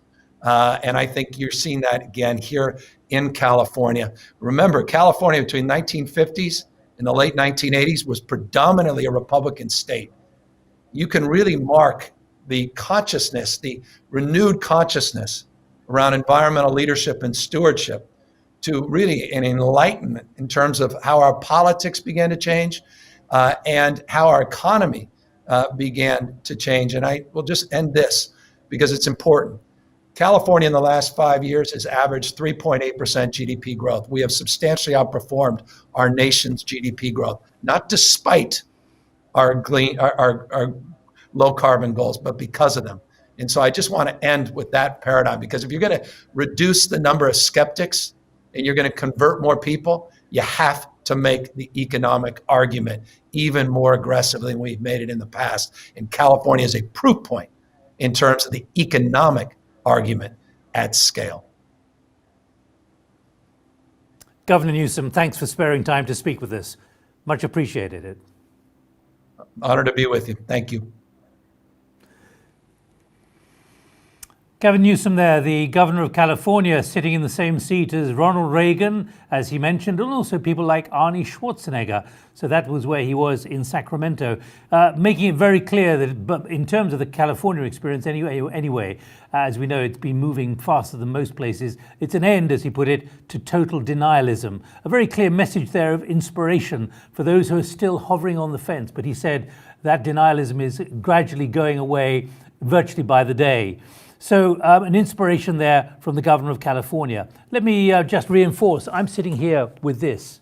Remind you why we started on this 5 days ago. 7 years, 41 days, 18 hours. That's the length of time before 2027, the end of 2027, when it'll be the end of essentially the ability of us to control the amount of carbon that we're emitting. And that's when it potentially becomes catastrophic, according to the projections. So bear that in mind, even after we leave where we are at the moment, where you are, that there is a reason to move fast. And that comes through loud and clear, right from our earliest interventions 5 days ago on Monday from Ban Ki-moon, who's the former UN Secretary General, also the president and chair of the Global Growth Institute based in South Korea, of Kevin Rudd, the former Prime Minister of Australia, now the president of the Asia Society, people like Fatih Birol of the International Energy Agency, the Deputy Prime Minister of Sweden, who herself is a Green, and many other voices like that, like Kwasi Kwarteng, who's the Energy Minister of the United Kingdom, at a time when the British Prime Minister has announced this week, literally 2 days ago, that there will be a new Green Deal, a new driver for green development here in the United Kingdom, developing at least 250,000 new jobs, although there are skeptics. And then we just had Governor Newsom as well. So what do I take away myself? I'm struck very much so by what we've heard today from Prince Charles, the future king of the United Kingdom, saying that we are now entering the last chance decade, very much the voices of so many we've heard at every single level, becoming a leading voice after 50 years of campaigning, now becoming more prominent and being taken very seriously, along with people like Sir David Attenborough. He warns of the cost, as he put it, interesting coming from royalty at this point, the cost now of take. We're going to have to live on 4 planets if we're not careful, unless we do something and we do it very quickly. Other things that have struck me: the fast emergence of CCUS. It used to be 10 years ago something which was seen as quaint and being experimented. Now it's a center stage to the kind of projects we've seen, like the one from Drax, where Will Gardner, the global chief executive of Drax, came with us and talked to us about the Humber Estuary, which is developing large numbers of jobs, 50,000 jobs, 200,000 jobs, bringing in industries, the carbon going offshore. The sequestration now is possible in a way it wasn't. And we heard certainly from Kwasi Kwarteng, the Energy Minister of the United Kingdom, that decarbonisation requires a massive injection and investment in CCUS. So these are the kind of movements, the kind of progress that we've captured. And I was intrigued, and I repeat it again, talking about the new mobility in cities, how there could even be something called a 15-minute city, where nothing will take more than 15 minutes. We also, though, had words of caution from the OECD right at the beginning, saying even if there's so much progress, there is still evidence of those in some governments who are thinking in a retro way and consolidating their position. And the kind of inspiration that there has, and innovation there is from SAP, the accounting software, telling us right at the beginning of the week that they now have software where instead of measuring the traditional profit and loss account, this is about putting not the bottom line and the top line in, it's about putting the green line into the variables and the data of every company. So that has to be accounted for as well, in whichever way any country wants to do it. And finally, I think on Wednesday, the involvement of the next generation. This is not about being patronizing. This is about the 15, 16, 14-year-olds who are amazingly literate on all the issues we've been discussing as grown-ups, if you like, during the last 5 days. They have amazing grasp and grip on many of the technical phrases, many of the technical concepts in ways which I think would probably shame a lot of people of an older age. And I was very struck by the SOS from the kids, from the Climate Agenda Summit, from the Kids Climate Agenda last week. It's not about kids.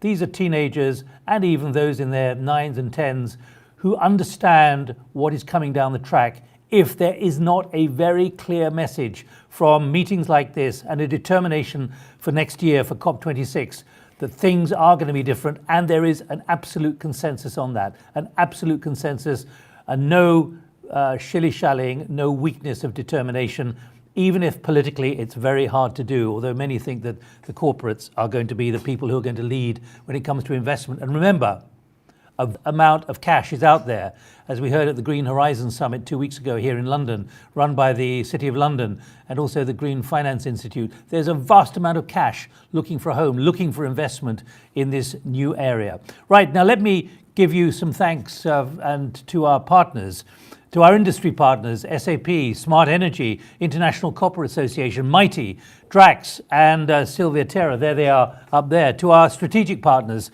Oliver Wyman, Carbon Trust, GE, Mitsubishi, Heavy Industries Group, Carbon Trust, GHD Sat, and Johnson Matthey. And all our industry and supporting media partners, including us at Thinking the Unthinkable, our project there. And remember, we've done this from a small studio in East London. We've done it like a television production, but that doesn't mean to say we've done it in an orthodox way.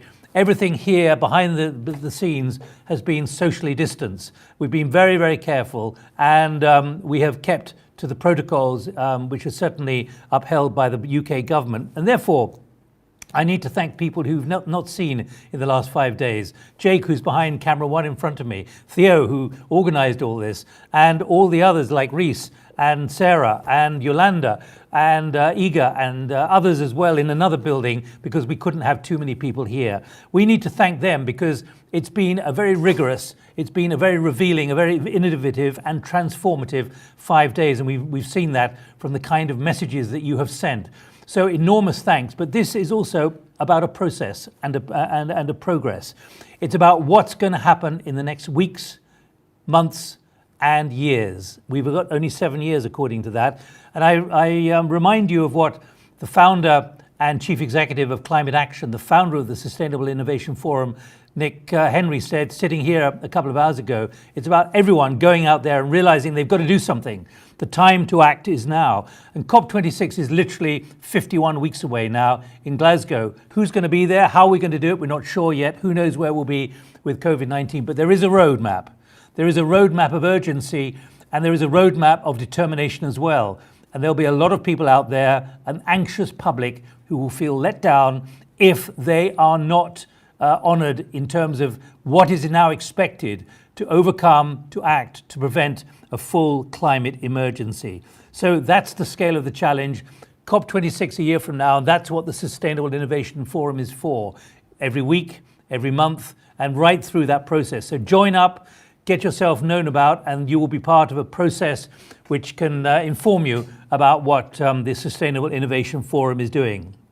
Because we have 7 years before we reach the irreversible tipping point on carbon emissions. So really, let's act. The time is now, and that's the message I send from here in East London to all of you around the world, wherever you are. And thanks for watching. Thanks for staying with us. We hope that 3 hours a day was about the right amount for you to digest it without being overloaded. Thanks for joining us. And from me, Nick Gowing, looking forward to seeing you on the next transmission on the Sustainable Innovation Forum. From all of us here, bye-bye.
critical decade for the climate, and forests can be a powerful natural solution for removing carbon from the atmosphere. Now you can help supercharge the growth of America's forests with Sylvia Terra's Natural Capital Exchange. Through NCAPX, you directly pay landowners to grow their trees longer, creating older, more carbon-rich forests. In partnership with Microsoft AI for Earth, Sylvia Terra's forest data scientists developed the first high-resolution forest map of every acre of America. NCAPX uses this data to optimize your carbon payments to create real, immediate, scalable, and efficient climate impact with landowners in your state and your supply chain. Now every landowner and every acre of forest can be part of the climate solution. Using big data and the power of markets, NCAPX coordinates millions of forest owners across billions of acres to create a gigaton-scale natural climate solution. Your carbon budget can create immediate, measurable climate impact in America's forests. Learn more at sylviaterra.com.